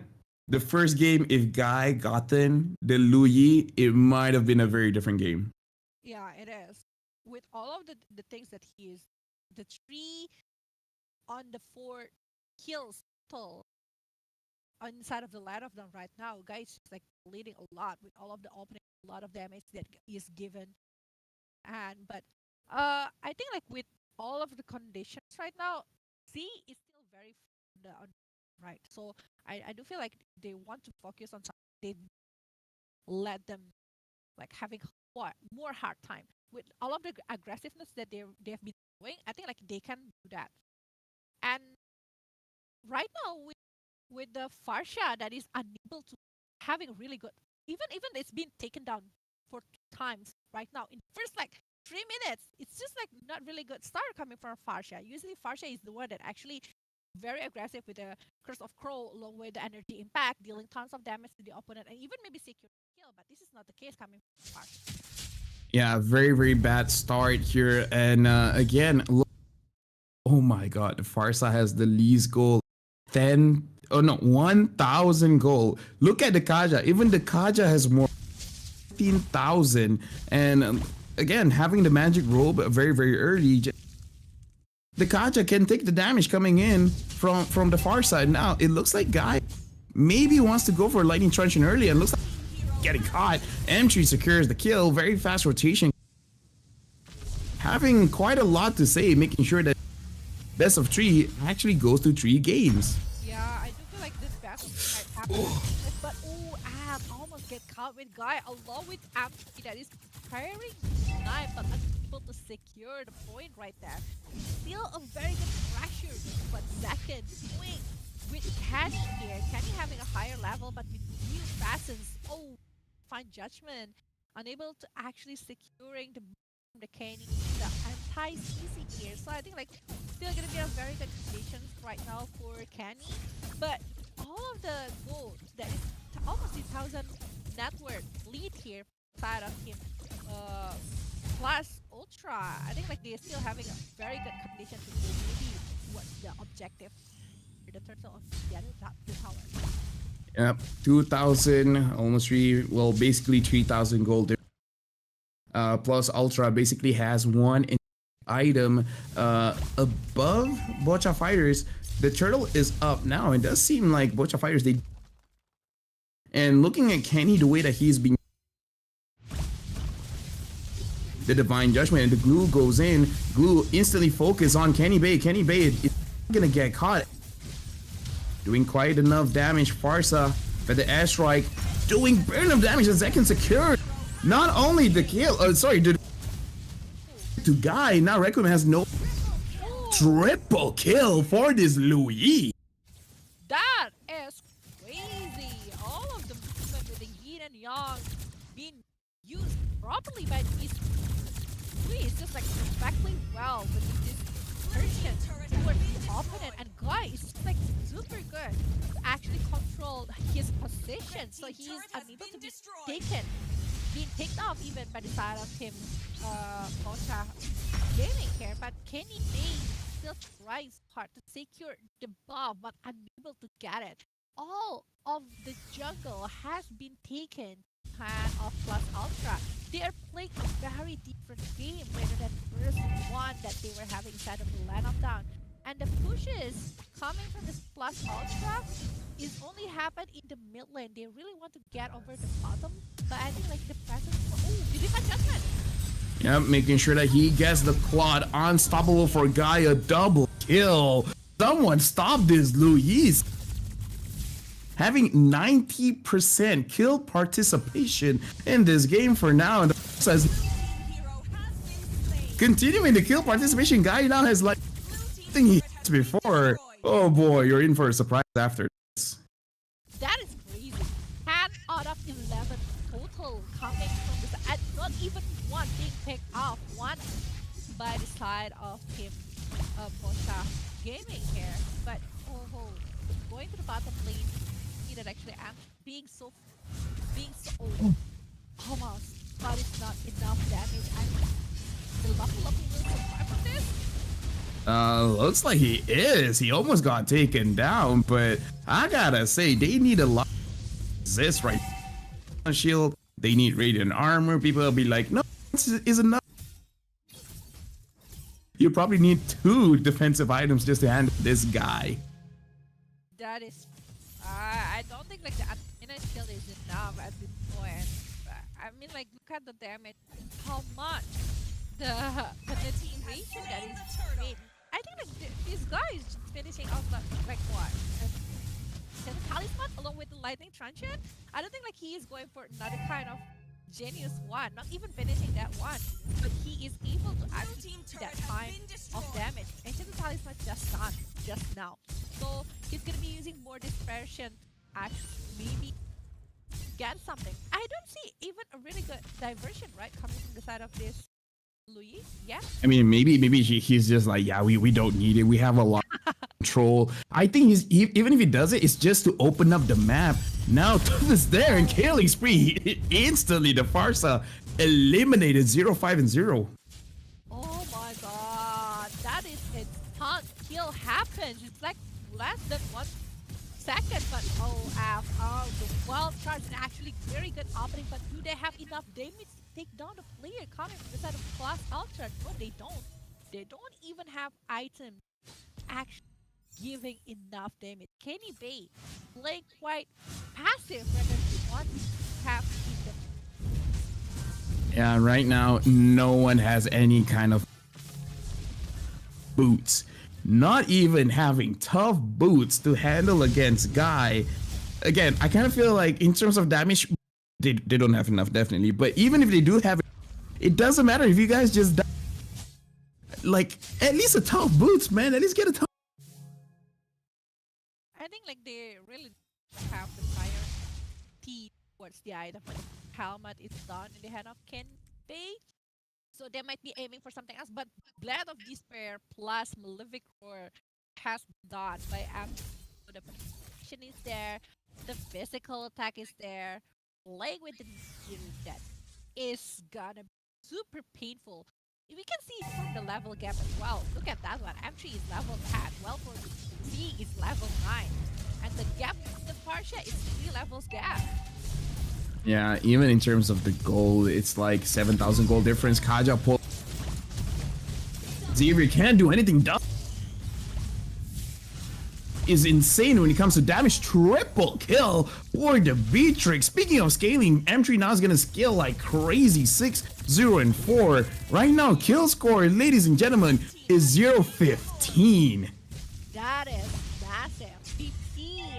It's not even sad. It's not even something else. It's 15, and the Lord is gonna be marching to the bottom lane of the team Bocha Gaming. So they really need to be careful for the high ground wise. They still have the Cloud along with the Farsha, but will they be able to hold up the Fredrin, the Blue, along with the maybe the damage that can be given by Guy here with the play over the Yin and Yang?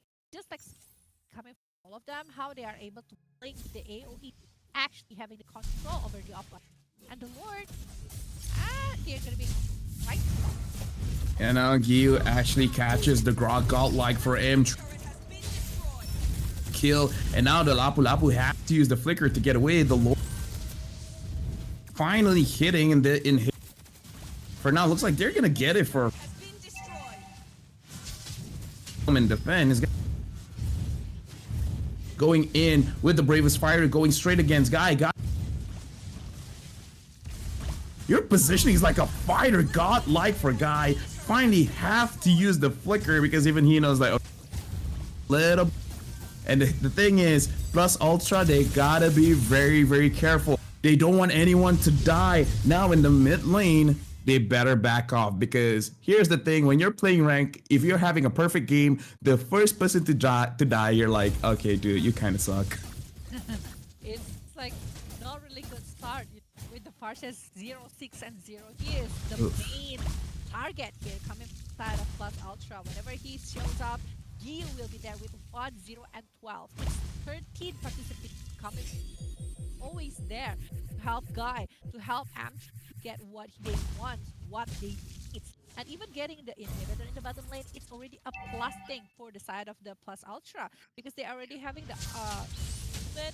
the map control over the presence that can be brought by this multi-gaming. And now, Muzan that is actually calling a lot of players side of team multi-gaming, actually not letting them out of the base and on inhibitor. They're just like caging the side of one place. Oh, Magio goes in, catches almost got taken down and managing to get away with his. For now, it does look like Plus Ultra, they still want to go for it. And now everyone has to back off. It's so frustrating fighting against the Matrix. As the moment you get close, you get shredded, man. Yeah, I mean like whenever they have to find that, they definitely stop the body. They want to make one important hero. They don't get the Tia, it's okay. They still have Z that is taking care of that good. And even it's on the moment of war. Big deal. Yeah, Village, I think we're gonna go for a game 3. First years of the day happened pretty fast, but actually going to see an all 3 game series unless some reason Bocha Fighters find a very good fight and then I don't know. But yeah. I don't know. I don't see that happening. By the way, it's 13 minutes. It is 13 minutes, but all of the goals is just showing something different. But look at that one. They are doing the diversion to actually help them to clear the wave on the top lane. So they want to play with the 3 lanes right now with the glue that is trying to hold. Wait, what is this goal difference? It is 15,000? Yeah. Oh my god. Because here's the thing. Around 43, 44,000 gold, that's basically when you're full. They got full build in 13 minutes. That's unfair. And now it looks like someone got caught. The Martes is instantly getting shredded now. By Bocha Fighters, but look at Plus Ultra. They want to make sure that Theory for Guy. This is going to be a perfect game. Legendary for entry. Guy, you gotta be careful. Guy dies. It's not a perfect game. 1 kill to 23. Guy, you did amazing, but you kind of suck. You died that one time. That is just like super good movement coming from the side of Plus Ultra. I didn't see this one coming. I didn't see how the discipline that they were having. The presence of this Louis is just massive with this kind. I mean, like, it's MVP. It's you deserve that one with the Divine Glaive, Holy Crystal, all of the penetration, the magic power that is been given. The guy is just like laying the land of down just now. At this point, I would not be surprised if the Louis is first banned. Might as well. Yeah, I mean, like it's worth to be banned. It's worth to be banned, right? I mean, like we saw the performance. It's just like going really wild. It is wild. It is crazy. It deserved to be banned. At first, I was thinking, oh, they were protecting over the Aztecs, but it's not. It's just this guy is really good with the Louis. Yep, this guy is certainly his IGN, and Louis that he used. Not gonna lie, after watching that display, I want to play the Louis now, man. That was amazing. But the thing is, this is the scouting grounds because we're gonna look at all the players. Guy kind of has to prove that he's not a one-trick pony. So I'm actually looking forward to the Louis getting banned and other tricks he has up his sleeve. That Louis, still can feel the damage that is given from this Louis. But aside of the Louis, I do mean like everyone is doing a really great job in following up, opening up the Kaja that is focusing to pick off the player, using the momentum, ring of order, trying to open up the bushes, doing a really good ambush, uh, making a way for this Am3 actually shine. He's shining. Previously, he was unable to even getting something, not even a kill, I guess. But Yeah. this time, he is playing inside of the Land of Dawn as well. So I think like that is a really good condition that is being brought for that one. But yeah, we will go for the game. It's gonna be Yep, but before the game starts, we're going for a very quick 2-minute break to make sure that the players are ready. But after the break, we're going for game number 3 between Plus Ultra and Bocha Fighters. See you guys then.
Hello, everyone, and like I said, that was going to be pretty quick. Welcome back to the Scout.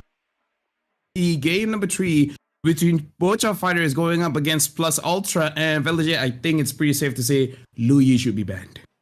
I do agree with that one. The result of the Louis ban in the first game, it's just like I do feel like for the side of Plus Ultra, they know how to. They're sticking a lot with that kind of. So in the second game, after they are having the chance to pick over the Louis, and even first picking the Louis, it was showing their true potential. The Louis, I think like the concept of the is like so much confidence in them, but I think like they kind of predicted that gonna be banned. So I really want to see what kind of prediction that they will try to put out of the drafting at the third game. Yeah, with that being said, let's go into the pick and bans to see what. Banning. Say, even Bocha Fighters, they didn't change the draft all that much. The Bane was banned out, so now Plus Ultra, they are first pick. I think they don't mind picking up the Louis Banning. Fader. We don't care. Arlid is open, Joy is open, whatever. That is the case. Are they gonna be trying to focus over that one? Because I think like right now, Bocha Fighter having the because they are staying in the second pick, which they really need to ban all of a lot important hero. inside of the Land of Dawn. But they also need to have that The one falling slot stars brought us unless they here. don't want Is to ban it, banning. and they just gonna okay plus ultra you can get it, but I have something. I have first something which is kind of risky. Okay, if they want to fight against Luyi, that is very interesting because honestly, to fight against work, you need a Time to fighter drop the to beat get of through the to the Luyi. For now, they're banning out the Joel. So plus ultra, if they ban out Arlit, then yeah, I think Bocha Fighter can just ban out the Luyi, no problem. But again, I don't know, like I give respect to Guy if they have an I will idea. Yeah, choose they're my betting out own the art. path. They the first pick the Arlet, so I guess they can ban the Luyi. Not too many crazy things. Yeah. Will they do that? That's the question though. That's the question. Are they just like okay, we're letting this Louis out again. Still want to try it out. I don't think like it's a good idea, but I don't know if Bocha Fighter really want to bet over Louis. This is still a big deal, a big question. What kind of things that they will try to Gaze the okay. They still stars. gotta Yeah. do Your Seek team your is You know, banning. good respect. But now, what's the first pick? Is it Lancelot? Do you want to take out the Martis because Kenny Bay really wants that Martis? But again, Martis is very strong, but it's not like you can't fight it. You can pick up the Lancelot and you should be able to do fine. Now, first pick. What is very good first pickable? I guess the glue will be very good here. But then again, the enemy could pick out the Feramis. But they're still picking out the glue. Your team is Yeah, the picking. Varam is still available. I mean like if they want to go for the Kari Haja is there, but the one that Shadow pick too early unless they have mind of pick, but yeah, I mean like that is a lot of things actually dive into the backline. They really careful. May the But blood of my enemies Mincitar, flow yeah, from my we saw a lot spear. of Mincitar ban previous, but of currents Your team just is picking. reminded that it's still available. All right, very interesting. They're like, before it gets banned out, we're gonna pick up the Bane as well as the Mincitar. Both are pretty, I would say, flexible as well. The Bane can be used as jungler and EXP. The Mincitar can be used gold lane, EXP lane, roamer. Mincitar is very, very flexible. But Kenny Bay, if you're picking up the Bane, you don't want the Mart. You know, that shows some kind of growth. And the thing is, with Bane, it's very flexible how you want to build him. Go like really the They were playing with kind of damage. right? Excuse me? They were playing with the kind of drop, like with their hand that feel like this big. I am the power of kind of light in thousand flexible worlds. movement that is being shown I'm not a before single with worthy Test foe. and all the Bane. But the Marty is directly been taken. They don't want to be. They don't want it to be picked by Kenny B again.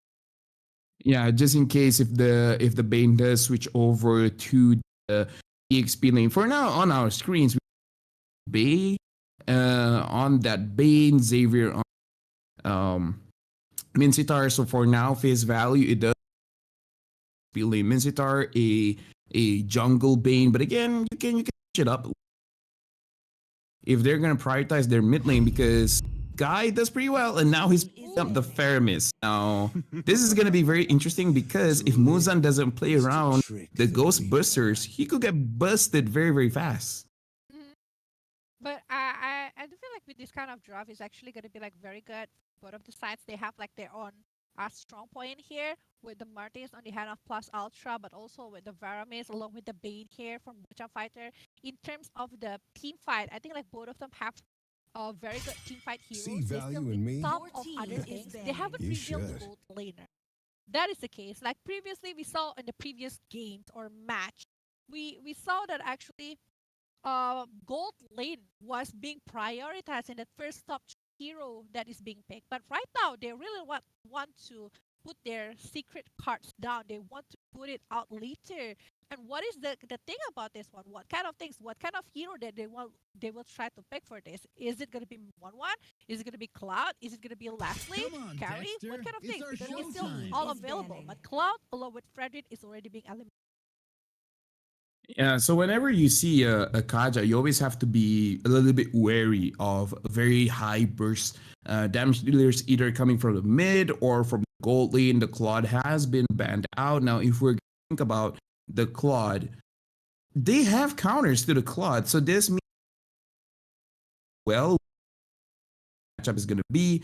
I kind of feel like picking up the Beatrix would be the safest because it's kind of like Beatrix skills very, very fast. Oh, sorry, very, very well into the late game. Once, other than that, I don't know if you can cheese too much in the gold lane because the only cheese that you can really do is, I don't know, like a Popo Koopa. We've seen the, but so far the Beatrix has been banned out. Looks like they're gonna respect that.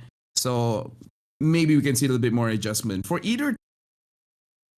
I don't know if the Melissa is gonna be good because the Martis can go through the Melissas go away, and the Bane, the Faramis, they have enough range to deal with the Melissa as well. Melissa is a very strong pick, but for both sides, it's not the best pick. Yeah, we will see the one last ban here coming from the side of Plus Ultra. One more ban. Are they gonna be trying to ban over? I think carry is gonna be important because both teams can do well with the carry. Yeah, I mean like with going and I love the smell of Your gunpowder team in the is morning. picking. good, but Franco is the one that is being eliminated. It depends on Bocha Fighter. Are they gonna be picking this carry right They now? should be taking carry. Or they're gonna let it out to the side of Plus Ultra, who already have the Kaja. That can be a very good duo here for this carry. Hmm. Or they want to pick another. Okay, yeah. Yeah, picking up the carry would be very good here. Now that the carry has been picked, well, is going to get picked. If they change their mind, Plus Ultra will bloom because they do have the as well as the Bane, so they can counteract whatever to prevent any deaths. It's a pretty slow pick, but the carry finally gets picked off here. I don't know. Fighting against a very stable composition here coming in fighters. I'm thinking about the mid. It's kind of risky-ish, but honestly, taking something like a Luna good just to burst everyone out very, very fast. I mean, like I understand your point with the loot being cared, but that it's quite risky. But I'm thinking about like if they want to play Mercer State, I think I will find the a way, Lilia is better. even But if I it didn't is see for this still one alive. coming as well. We have a very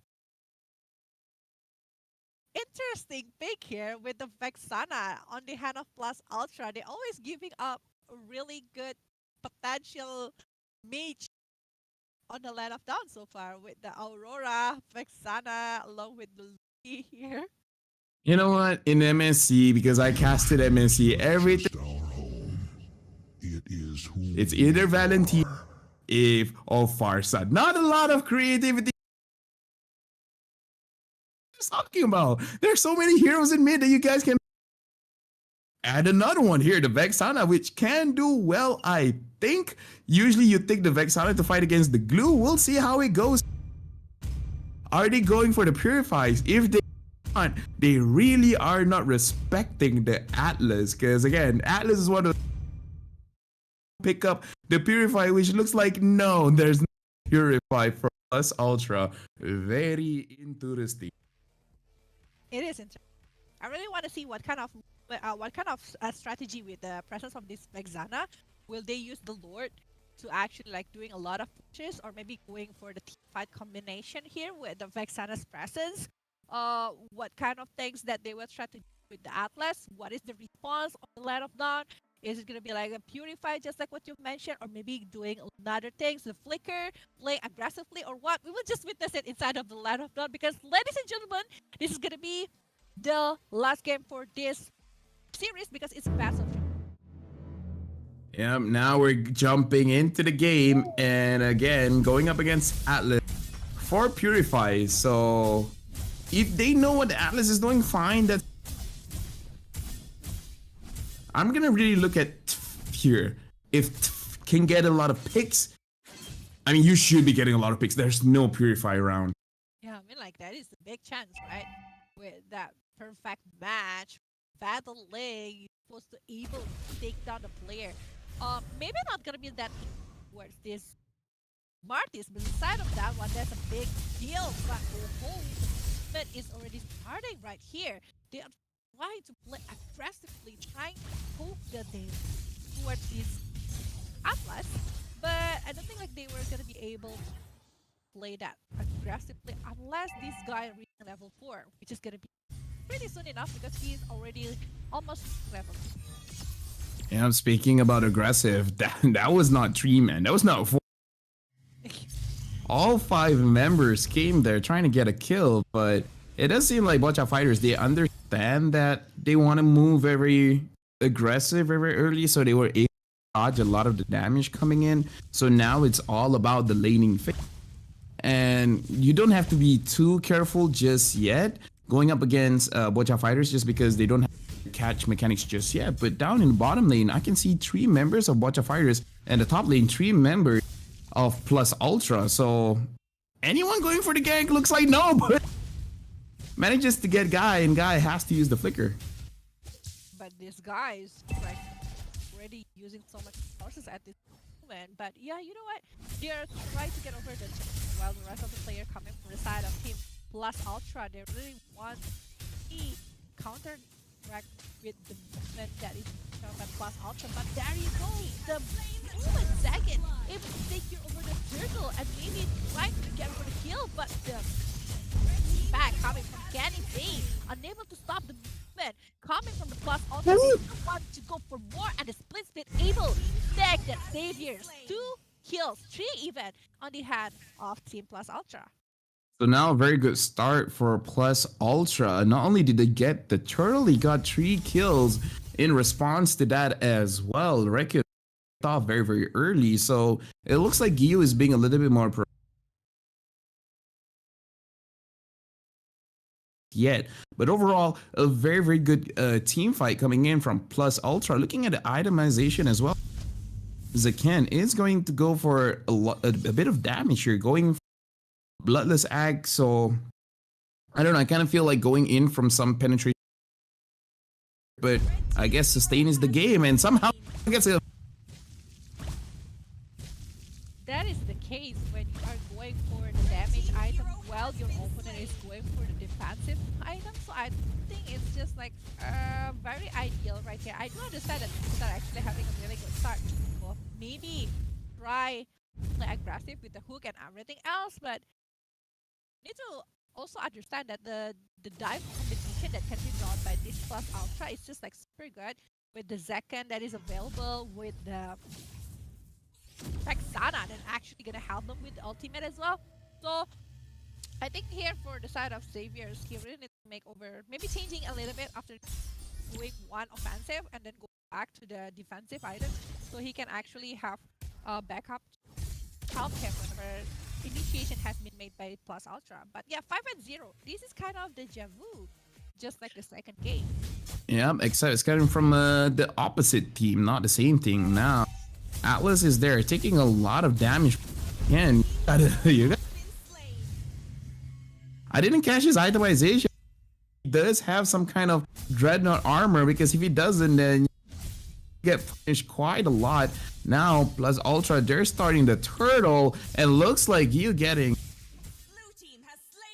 yeah, it's a Ken secures the turtle, and now Gyu, are you gonna catch anyone? Looks like the King's calling half at that the Alice catches,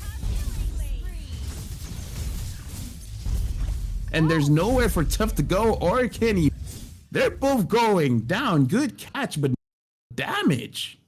That is crazy how they are able to sustain after all of the resources that is being popped by the side of Team Bocha Fighter at this point. And even they are able to secure their first turret in the mid lane, and it's a mid lane turret. I mean, like, it's a huge chunk of a difference right here. 5,000 gold lead in 5 minutes. It's 1,000 each minute instead of the let of down. How early you are going for this one? I mean, like, this is Brody with 1 assist only, but look at Zaken.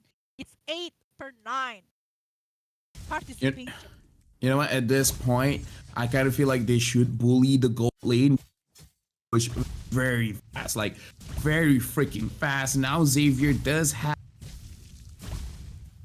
stuns in one fight, but still gotta be careful. Look at the bottom lane. Bottom lane, it looks like TZ did get caught. As I called it out, they were like, you know what? You're right. We're gonna go for the goal lane. We're gonna get the push.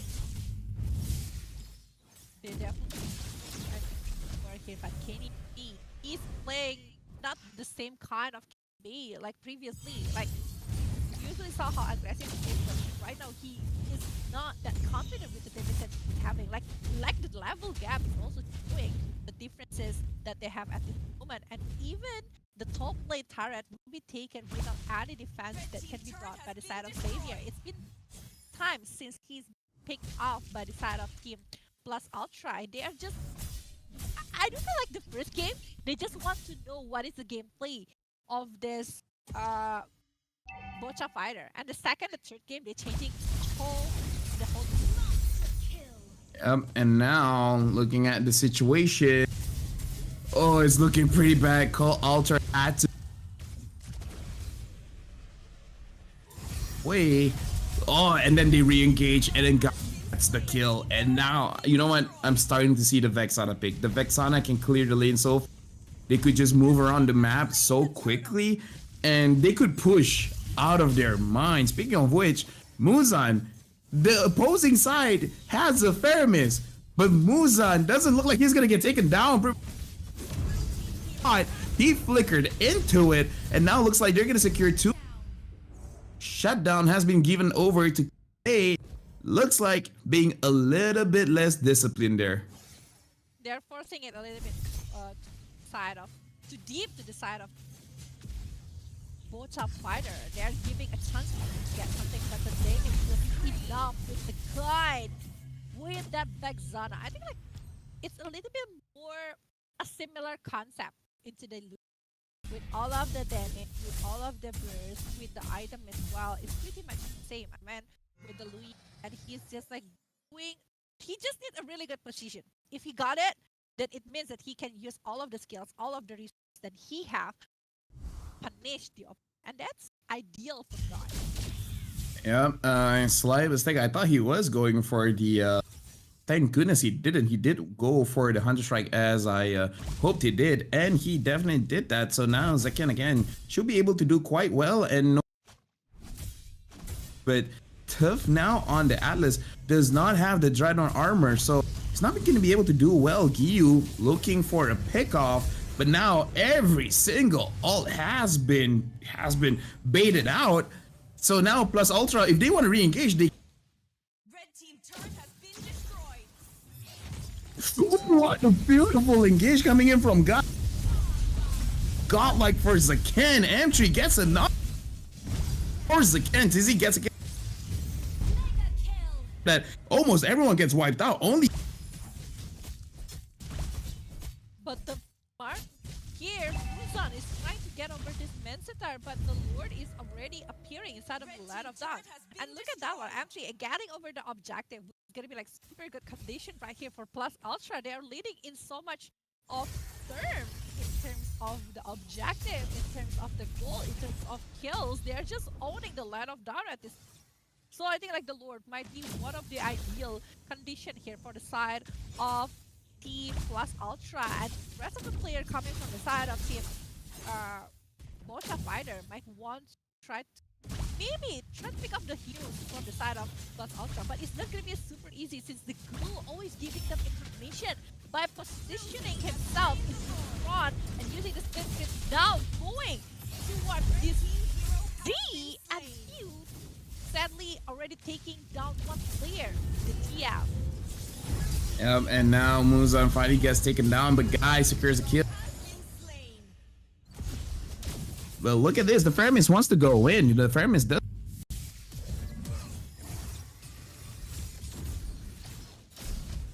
Taken down by Guy. Guy, if he had the Divine Glaive, that kind of fight might have been a little bit late, but you know what? It's all good for now.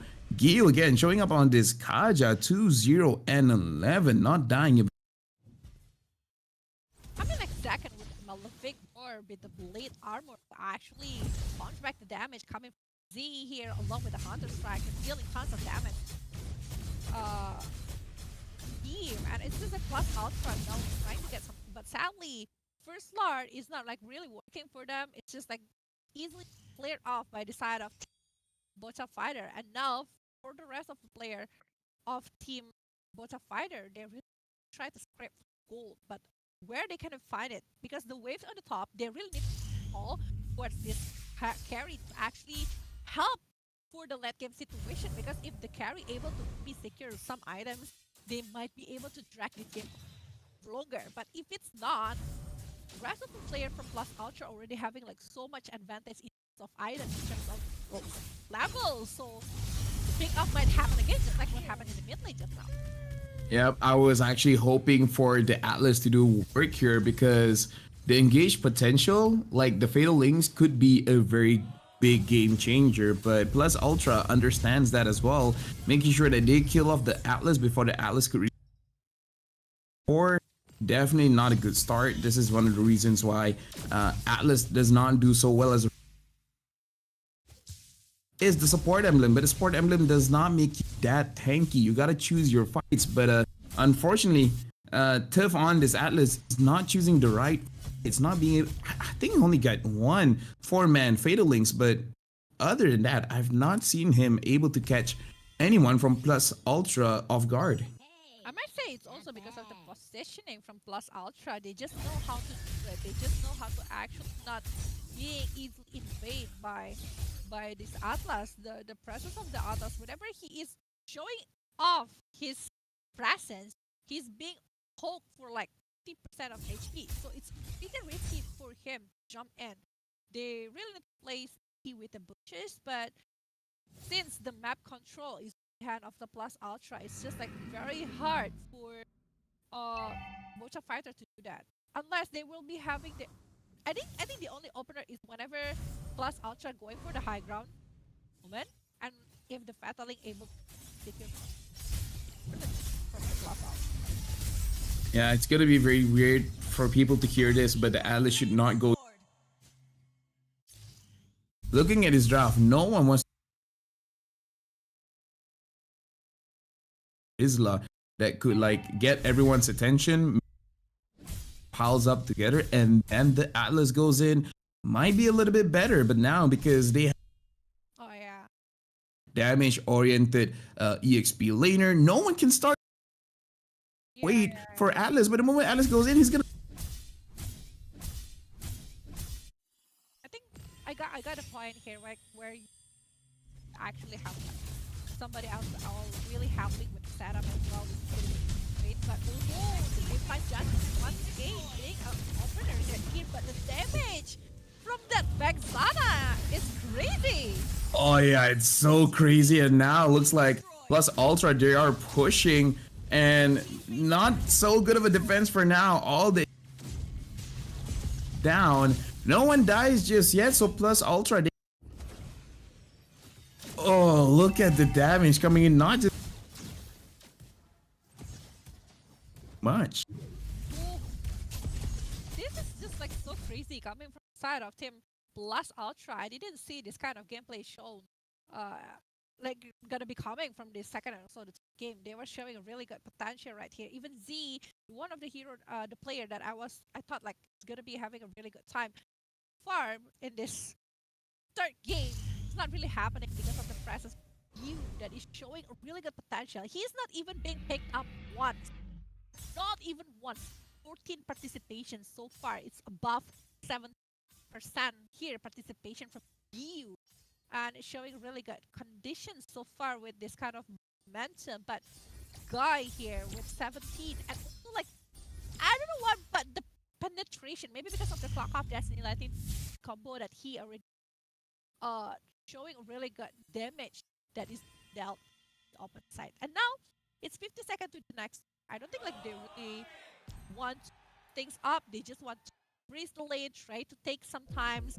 You can see from the Define Glaive Genuine one. I think like it's almost an item for Guy. He just wants to have another cooldown reduction. Fleeting time will be good one if they want something else. Enchanted Talisman is actually so much. Yeah, and right now the highest gold from Bocha Fighters is the Xavier. but the highest gold is lesser than the roamer. Right now, it's 10,000 gold difference, and because of the 10,000, Gyu, at this point, I think he can pick off just about anyone, and they can ensure a kill. So yeah, not looking very good. In fact, plus Ultra, they're gonna be very, very here. They're not, of course, going inside the base. They're just waiting for the Lord. Now the Lord has spawned. They should be forcing this out very, very quickly. Muzan is in a position. And at this point, it looks like Bocha Fighter, they're not even going to contest. The Lord is going. So now, all they have to do is set up the lanes, making sure all 3 lanes are pushing it. And it could potentially end it with 11,000. This is crazy. Like, the Lord will be marching to the mid lane of Team Bocha Fighter right now. While for the player, they just need to wait for the moment.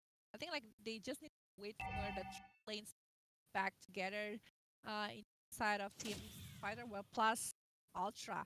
The thing is, Guy, you just need to do your positioning, where for you, he just needs to pick up anybody, just like what you mentioned. But if it's a Faramis, it's like so much better because they won't be having the ultimate hold Ultra for the next. Yep, now Conceal has been used. Gyu pulls someone in. No more altar for the minions have spawned, and immediately a second Lord comes in, getting an immediate kill at that point, and now they're gonna go for another kill. Xavier isn't able to do anything. It looks, I'm not even what he GGWP plus Ultra wins with 2-1. Yeah, one. And he was mentioning I'm on the YouTube right now, Mama, which is interesting. They were showing really good performance here. Very good. I think like they're really adapting the game really well for Plus Ultra. First game they got beaten really hard. Second game they know how to control it back, how to gain, how to reset and regain your confidence and also your concentration to actually perform for the second and also the third game. They're showing a really unique drop, but they're performing really well for this. And even Guy, 2-time MVP for 2 games in a row. Kind of weird hero. Let me be honest about this. It's a kind of weird hero. It's Louis plus Vexana, but it works. On their hand, it works, and it's showing a really good performance. Susan, the one who actually able to control all of the things. You, who is able to pick up very good hero, opening up all of the map, trying to give all of the information that he can give, and also MT that is performing really well. I think like everyone have their own. Okay, so let's try to make it make sense, right? Because they saw the Bane, so they're like, okay, they're not gonna pick up an assassin. It's safe for the Vexana, and me, the Faramis is there. They're gonna clump up together when the call altar is being used. So when they're gonna drop the in their heads, maybe that Guy was the one that used Aurora first game. It didn't work. What is up with the mid laners in the scouting ground? Putting out this exotic mid laners. That is fun. I mean, It's like, fun. we can see a lot of differences that is being shown inside of Land of Dawn. Just like what you mentioned, we saw MSC and it's all like Farsha. Farza, E, Valentina, it's the same. Kadita. Yeah, it's like that over and over again. But now you can see the Aurora. We saw Nana. Don't forget the Nana, bro. Don't forget the Nana. We have a lot of variation here for the mid lane. And also for the other lanes as well. So it's pretty interesting here. 2 matches have done. 2-0 at first, now 2-1. We still have another series here, Lafel. At this point, I wouldn't be surprised if we see a Valir, Eudora, or anything like that. But Here. you know, Valir and Eudora, both of them are incredible. But for now, you guys are watching the Scouting Grounds. This is third series very, very soon. We want to say thank you, Predator, for making Scouting Ground happen. We're gonna go for a 10-minute break. Afterwards, we will see the final series of the day. See you guys then.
gets the killing spree, and now Xavier up front, double kill for Kenny Bay, and looks like Requiem in the back as again has to run away. Triple kill for this Martis. Oh my bot, and he's looking for a kill. Oh my god, he misses all. Guy got the kill, and now Giyu locking down TZ. TZ's gonna go down, double kill for the Aurora, and now M3 is just trying to take a little bit of damage. Kenny Bay got inside, and looks like he got hooked. Requiem has to flicker out of it, taking a lot of damage. Bocha Fighters, you guys are making quite a lot of mistakes here, and looks like Requiem wants to go away, but Muzan is not gonna let that happen. Secures a kill for himself. Big mistake coming in from Bocha Fighters. Oh my god, this is just like not really good ideal movement. Gets the kill. I thought the Lancelot was able to run away with the iframes, but for now, Guy, even though he has full stacks on the freeze, he has to get away because his HP is so low. Kenny Bay again still staying alive. Now Muzan is there, still being very tanky as the glue, just doing quite a lot of chip damage, and M3 is just trying to snipe.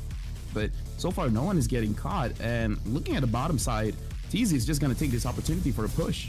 That is going to be a very good one. Because what actually will be bad that but it's always hard. Person that can't get secure by the kind of player whenever it comes back. It's start crashing.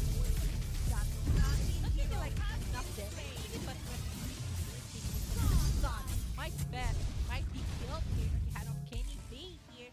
He's securing another kill on his hand. 7-0 at 2 on the hand of this artist, and they are not stopping there because they're still getting play turret right here in the hand of the Bocha Fighter, but they're invade all of the face from the player from the side of plus. This is going to be quite a this is going to be so confusing. For now, Bocha Fighters, they do have the positioning to be able to contest the Lord much easier, and look at the Lord. To get chopped down quite a lot, and doesn't look like Plus Ultra can really go in for the fight. Now that the Requiem does have the lightning, Tron is going to be a lot of damage, so this is over for Bocha Fighters, and now it's all about, oh, that's so sad. You actually got a pick, but the team didn't want to go for it. He even used Flicker there. That is a drop. That is actually Yeah. ideal target on the side of Plus Ultra. But yeah, with this Aurora, I still feel like with the high situation here with the Aurora, along with this trick, they're still gonna be able to hold up the mark. This is a actually that right to get something, unless the side of team Bocha Fighter are able to take one player. I think like despite that the Aurora is just like very annoying hero. we can see from that one, right? That's super annoying. Yeah, very annoying. That's why I really don't like her. And now looks like something cold there. It looks like it is Kenny Bay. Kenny Bay is gonna get. That was one of the best picks that the Franco could have. But I gotta say, the Lord, good pull and good freeze as well. But now Kenny Bay to not gonna get taken down. And I think he probably just needs more damage to make. If anyone gets caught, he can instantly burst them down. Yeah, really needs to level to get Olympic or the other kind of fight. And the lift waiting to actually pop out here, but the flip not get back. But nice back up at the base there. One of the board and this game will be taken by Bocha Fighter. You're out of that. Yeah, but that's the case. I mean like going against opponent to actually win the one but the Aurora actually stopping the movement for Phil here, and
test.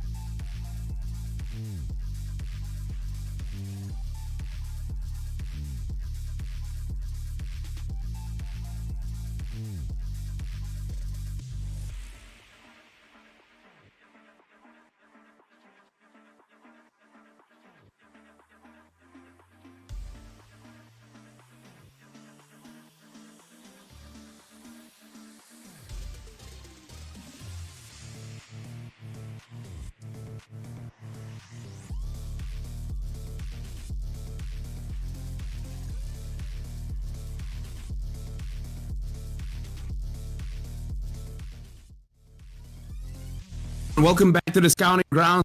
Legends. We are our series to read.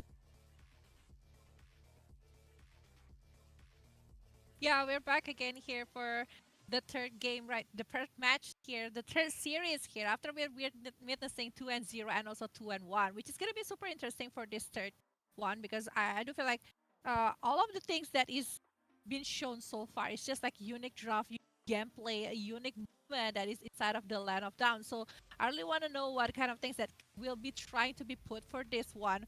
But also like I really want to see what is actually getting unique maybe here. From now on, we will maybe seeing a different kind of things because remember, this is single elimination. You need to put your best for this. If you're not giving your all, you're gonna getting eliminated. You've come this far. No one is actually wanna get that kind of condition, right, Lafel? Yeah, and again, it is Scouting Grounds. We want to see how the teams play, but more importantly, we want to see how they play as individuals. And I kind of feel like for now, we have a rough understanding of how everyone is moving. Yeah. So I think like right now, we kind of but that they will show. And just like what you've mentioned, this is scouting grounds that is brought to you by Hotlink and also Predator. Definitely, we are thankful for them for having this kind of event, showing what kind of players out there that is ready to be played for this. And they were showing a really good performance so far. And we are witnessing a lot of things. We are seeing the Vexana, and I really want to see something more, much more interesting for this. Maybe the other lane, maybe for the EXP, maybe for the roam. Honestly, I would want to see differences in the in the jungle as well because I kind of feel like jungle is where people can really express themselves. EXP we've been knowing the role to have a very expansive roster when it comes to the EXP. The gold lane I kind of feel like we're gonna see more or less the same. But yeah, I do agree if we see something different at the EXP because so far only Diablo from RSG Slate SG has been daring to bring out something like the Badang into the fray, right? So honestly, if they pick up something crazy, you know, whoever picks Argus and made it work, respects, man. I don't know, Argus is quite the pick to pick in this meta. Even we saw the Arlot on the gold lane as well. Oh yeah, Chico. Shout outs to Chico. Did not. I mean, it won. Didn't look great, but it won. Yeah, I mean like that kind of thing is like gonna be super interesting. So any kind of things will work inside of the land of dawn. Just like what you've mentioned, I do agree. Like lately, Mobile Legends is more into the balance. So any kind of hero can be picked here. Any kind of things can be used inside of the land of dawn. So I really want to see what kind of things will be brought for this, especially for the last match, because tomorrow we will be having two of best of five. So we want to have all the best team that is gonna be for that one. We already have two uh that is gonna be playing for the match tomorrow, but we also gonna be having two from today's. So yeah, uh, with the Adudu Gaming, if I'm not mistaken, for Yeah. the last match, Dudu and TS, not TIs. TS. TS is ice. It's probably ice, but they just want to be creative, so like TS. Yeah, TS or maybe Astas. They were playing the acronym for that. Maybe. But yeah, with that last two teams, I hope that they will try to give their best. I'm not gonna be surprised if they're gonna be picking Johnson with the Odette at this. Yeah, at this point, it really doesn't matter. You know what? Oh, that make it work somehow. You know, like I've seen a lot of TikTok plays where they show like Oda is 0 HP and then all of a sudden 100. You know what? Make it work. At this point, it's all you. We want to see the level of creativity that the players have. Speaking of which, in terms of the balancing, shout outs to the developers. I met them the other day. They were taking quite a lot of what do you call it, feedback from everyone, because everyone is saying like, oh yeah, the meta should be changed like this, changed like that. We have to see the changes, how it works out. Next week the new talent system is coming in, so that's gonna really change about what everything is gonna happen. And apparently it took 2 years to develop that. So again, I hope everything goes well, because they took a lot of time and care to make sure that the talent system actually comes out as intended. I hope there won't be too many bugs coming in, but I'm interested for it. I'm interested to see the new talent emblems. I mean, like it's less than 1 week, right? I think supposed to It's be on out. next Tuesday, yeah. Yeah, I think it's gonna be out on 27th Yep. of here, so we Yep. cannot wait for that one. It's gonna be huge differences after that thing. The thing about pro player, I think like one of the thing aside of skill is also like adapt, how fast you adapt. Like Yep, definitely. you might be a very good player, but you can adapt very fast. Be quite hard time for you. Say, uh, this kind of very fast industry. I mean, like also needed a lot with along with the discipline. So for you guys watching right now, currently watching, if you want to be a pro player, you consider the discipline, the attitude, along with the how fast you can adapt things inside of. Yeah, and also having that self awareness about your own strengths and weaknesses to be able to, because I even talked with Kyrie, and apparently the way he approaches training after the scrims, he immediately goes back into the replay to see back the things that he could have done, the things that he could have changed, and it's a proactive thing, meaning like he doesn't need someone else to tell him to do that. He does that by himself, and that kind of influences the entire team to make sure that they make very, very less mistakes coming into the tournament. So yeah, you know what? Shout outs to Onyx as well. They have a very good way of training, making sure that the players they take their own initiative. They don't need Coach Yep to tell them. It's like, yeah, check back your training. It's like, no, we got it. We know what we're doing. Yeah, I mean, like that is also one of the things that you. I mean, like I think like all of the pro player also need that kind of mindset. I mean, like the motivation on yourself to be a winner, to be the champion, and how you're progressing towards that mindset, towards that thinking that you want to win. It's also a very important thing inside of this very competitive industry. To have that competitive, because if it's not, I think like it's not gonna be working really well. Like a lot of good player. I mean, like let's be honest, a lot of very good player out there, but sometimes they just don't have that kind of way of thinking. Actually, aim for what they want. Yep. Right now, again, for the next two teams, because in terms of scouting ground, right? I mean, like I'm not about a team secret. I'm not gonna be selecting, but I just gotta say, honestly, like the creativity, it's gonna be big, right? Creativity in terms of the hero picks, but also the base fundamentals, right?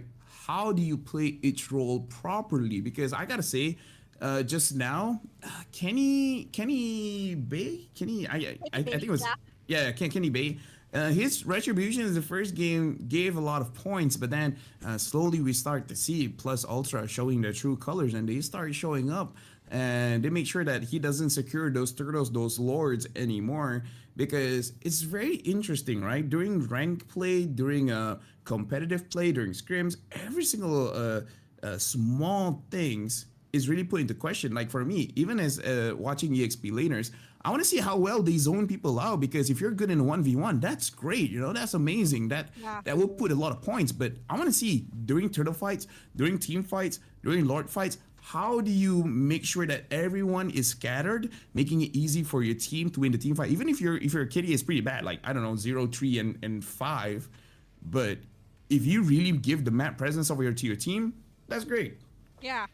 I mean, like it's not always because of the number, right? It's also because of the way that you know how you're having the advantage, despite that you are having in the very tight situation. It's also like gonna be a really color of the player. So I think like I got your point, and I totally agree with what you were saying for this. And I think like sometimes we can also like I don't know about this, but yeah, like some of the players are just like very good whenever they meet one of the good. Like sometimes they just haven't find the perfect match side of the game. Maybe because of the scouting grounds, they might find their true soulmates for the in-game situation. But I went too far. I know. I got it. I felt. No. Honestly, I talk to pro players and they're all looking for soulmates, right? Especially for mid laners because Yeah. they're always like, you know what? I'm really jealous watching V and Ys because they already have this partner system that no matter where they go, they will always have this partner, right? But for Yeah. most of the mid laners here, they're just like, I don't have a solid partner with my roam. It's always changing. You know, it's like this season I'm with someone else, next season I'm with someone else, or Yeah. even the jungler. So you know what? You're not entirely wrong. They're all looking for that soulmate to make sure that no matter which team they're going, they're coming as a pair. And because they're coming as a pair, they have that instant synergy that no matter which team they go to, they instantly have a blooming performance coming in so that the bosses are happy. Definitely. We saw a lot of soulmates inside of the game that is showing a really good color so far, right? So tons coming from the Onyx, so coming from the Blacklist, so Yeah. from the other team here that is showing a really good performance. Echo, I'm not gonna be lying, but they are having really good pair that is showing really good potential inside of the game, and we are looking for that kind, guys. We are still looking, and even the secret for that one, there's looking for you guys, and need to step up and showing up yourself. Are confident enough that you are able inside of the industry. I think like me personally, I really want to see another kind of player to be shown in this kind of scouting grounds. Like you guys need to show up your potential. If you're able to do that, I think the esports is gonna be like bigger and bigger. Because I definitely so happy a lot of newcomers that is showing.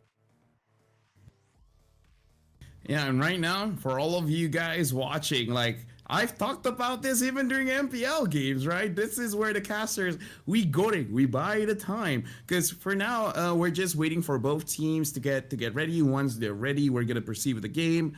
However, we are getting some information that perhaps if they don't get ready on time, we might have to disqualify the team that is not ready yet. So again, we're just gonna give a few more minutes for them to get ready because again, the scouting ground is not just a tournament. Which, by the way, there is a prize pool of 1,000 USD. So USD convert to ringgit or IDR is gonna be pretty big. But again, the whole purpose of this is to find talent, to find the talent that could potentially go into Team Secret. Yeah. I cannot wait for that one. Actually, I really want to see a lot of important players. Sometimes Karma is just like one of good strength because it can. No one actually know your data.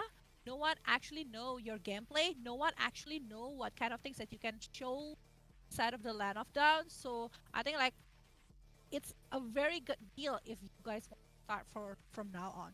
And it's just like showing really good credit along with Hotlink and also Predator have you guys to do this kind of. So yeah, I'm so glad that we are here. Today we will have a best of we already passes the two best of three, and now we are showing the bracket for the entire scouting grounds but I just bang. Yeah, because I think everyone wants to know what's going on for now. So let's recap this because Men of Geniuses, they defeated Stars Esport. They're moving on to the second round, the best of five round, which by the way, you guys can see on the bracket that one of the teams actually pulled out midway. So it's gonna be an automatic win for Saint Trinity. So for tomorrow, we are gonna watch Men of Geniuses going up against Saint Trinity, and the fight we just saw just now, which is almost like one-sided. All three games, Bocha Fighters won the first one, but then Plus Ultra all of a sudden changing the script. Guy carried the entire team. Well, everyone's doing well, but Guy, quick shout outs to the guy, right? They're moving on to the second stage, but now we're just waiting for TS as well as Adudu Gaming, where again, some players are not ready just yet. But again, we're just waiting for a few minutes. if they don't get ready, it's going to be an automatic win for the team that is ready. So we're going to see an immediate victory. And tomorrow we're going to see two incredible best of fives.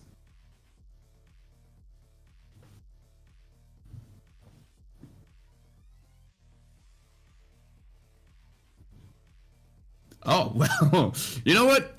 Today, everything is going according to plan. Again, this is the top 8 teams. And for the entire thing, I'm going to say, right? I myself, I'm going to be casting for next MPL. So I'm actually really looking forward to amazing plays, amazing player, because again, I'm looking forward, man, for Team Secret to be showing up for the next season. And at this point, I haven't seen the next best thing just yet, because again, whenever we're doing this kind of things, we're always looking for the next superstar. So I'm really hoping that we haven't seen, say, Trinity play just yet. We haven't seen TS or Arudu Gaming play just yet. I'm really looking forward to anyone from these teams to really show up. Guy is showing quite good potential with very off-meta picks. So it is going to be very interesting. However, we do have to see whether he's only good at off meta picks or he's actually just really good with the meta picks. But in those kind of situations where the off meta picks are better suited to counter whatever the enemy was doing, and he was like, you know what, you guys probably don't pick these heroes, so you guys don't know how to play against these heroes. So that will always give me an advantage, which, to be fair, is a very legit thing. If your opponent's never fought against a lot of Vexanas, a lot of what was the other hero again? The Vexana, A lot of Louise. Then yeah, you know what? It's gonna be looking pretty good, pretty nice. Yeah. I mean, like, all of the things can happen with all of the things that is been shown so far. So I think, like, with the heroes that they were showing, I think it's just like going really good. And I think, like, with the movement that is being shown inside of the Land of Dawn, it's just like showing a really, really, really giving a lot of new vibes here inside of the Land of Dawn. I cannot wait for another kind of heroes that can be shown later inside of the Land of Dawn. Maybe a lot of uniqueness, and I think it's just like very interesting to see more, you know. And tomorrow, I cannot wait what kind of things that will be shown, because with the heroes that they were having previously, I think, like, for the tomorrow, it's gonna be super interesting. Like, we still don't know what kind of hero or draft that they will put on. Well, looking at the situation, we might just have to look at tomorrow, because the teams aren't ready yet. So just gonna have a final confirmation from the team, and if everything is cool now, we will announce which team is gonna get disqualified and which team is gonna move forward to the best of 5. So again, we're just waiting for the confirmation. For now, it does seem that the teams aren't ready. So Yeah. okay, getting news. It is official. Adudu will be moving on, and unfortunately for everyone watching, it does seem like TS has to be disqualified. Yeah, sadly, TS need to be qualified, not Disqualified. qualified for this, and Adudu will be going for the tomorrow's match, which means Adudu still have the card, because no one actually knows their draft or their gameplay from the previous one. So it will be super interesting for tomorrow. But yeah, I think, like, everyone was playing a really good condition today. They are showing their best. They are giving their all. Despite that, we still have some teams need to be disqualified for this. But for everyone who is losing, I think, like, you guys just need to do more and more this kind of scouting grounds. Maybe Team Secret will try to open more after this. Yeah, and you know what? It's completely fair, because this is a tournament, and tournaments have its set of rules and regulations. And the thing is, you want to get the best players. And if you have a team that is not disciplined, unfortunately, you're not going to be fitting quite well with tier 1 team. So it is unfortunate, but the thing is, it has to be done to make sure that we respect all the other teams. And as well, this is the kind of attitude that we're looking for in pro players. But with that being said, Vela J, because the team is disqualified, again, TS is disqualified, and Adudu Gaming will be moving forward, that's all the games we have for today. We're gonna have to watch for tomorrow. Yeah, tomorrow we will be back for two best of five series, which is gonna be super interesting because they are gonna be trying to compete for the grand final slot. Who is actually gonna be winning for that one? So for you guys, don't forget that we will be back again tomorrow Yeah. at the same time. Yeah, actually, you know what? If we can look at the brackets just so that someone could take a look at it and again remind them of the timing and who is fighting against who for tomorrow. We've seen the top 8, well, half of the top 8. Tomorrow we'll be seeing the top 4 where again, it is going to be 22nd of June tomorrow, 7 p.m. Malaysian time, 6 p.m. Indonesian time. I don't remember the GMT, SGTs and everything like that. But again, we're going to be watching Men of Geniuses going up against Saint Trinity, which we haven't seen them play yet. Plus Ultra going up against Adudu Gaming, which also we haven't seen them play yet. Yeah, which is gonna be super interesting, right? Because Man of Geniuses, they were showing a really good color inside of the drafting. Saint Trinity, we still don't know about that one, but Plus Ultra along with Adudu Gaming having the same kind of concept. But both of them, all of them need to compete for only 2 slots in the grand final, which gonna be held on 23rd of June, same time GMT plus 7 p.m. And All right. also GMT plus 7 7? p.m. Yeah, Villa J flexing on me, showing that she knows the GMTs. I've been traveling all around the world, but it looks like I still have a lot to learn. But yes, guys, tomorrow, 7/6 p.m. is where you guys can catch the scouting grounds. And again, tomorrow we'll be seeing the top 4. We could go 10 games because it's going to be 2 best of 5s. With that being said, we wanted to say thank you very much to Holly as well as Predator because you guys made all of this possible. Yeah, you guys are the one who actually making the way for all of them to be a pro player. So much love for you guys, Predator and also Holdling. And also thank you so much for LaFell who is accompanying me today for the cast. Yep. And again, thank you, Villa J. That is it for us tonight. We'll be catching you guys tomorrow, 7 p.m/6 p.m. for the Scouting Grounds Best of 5 for the top 4. My name is Afel. This is Villa J. We're going to see you guys tomorrow. And hopefully tomorrow we'll have amazing matches. See you guys. Bye-bye.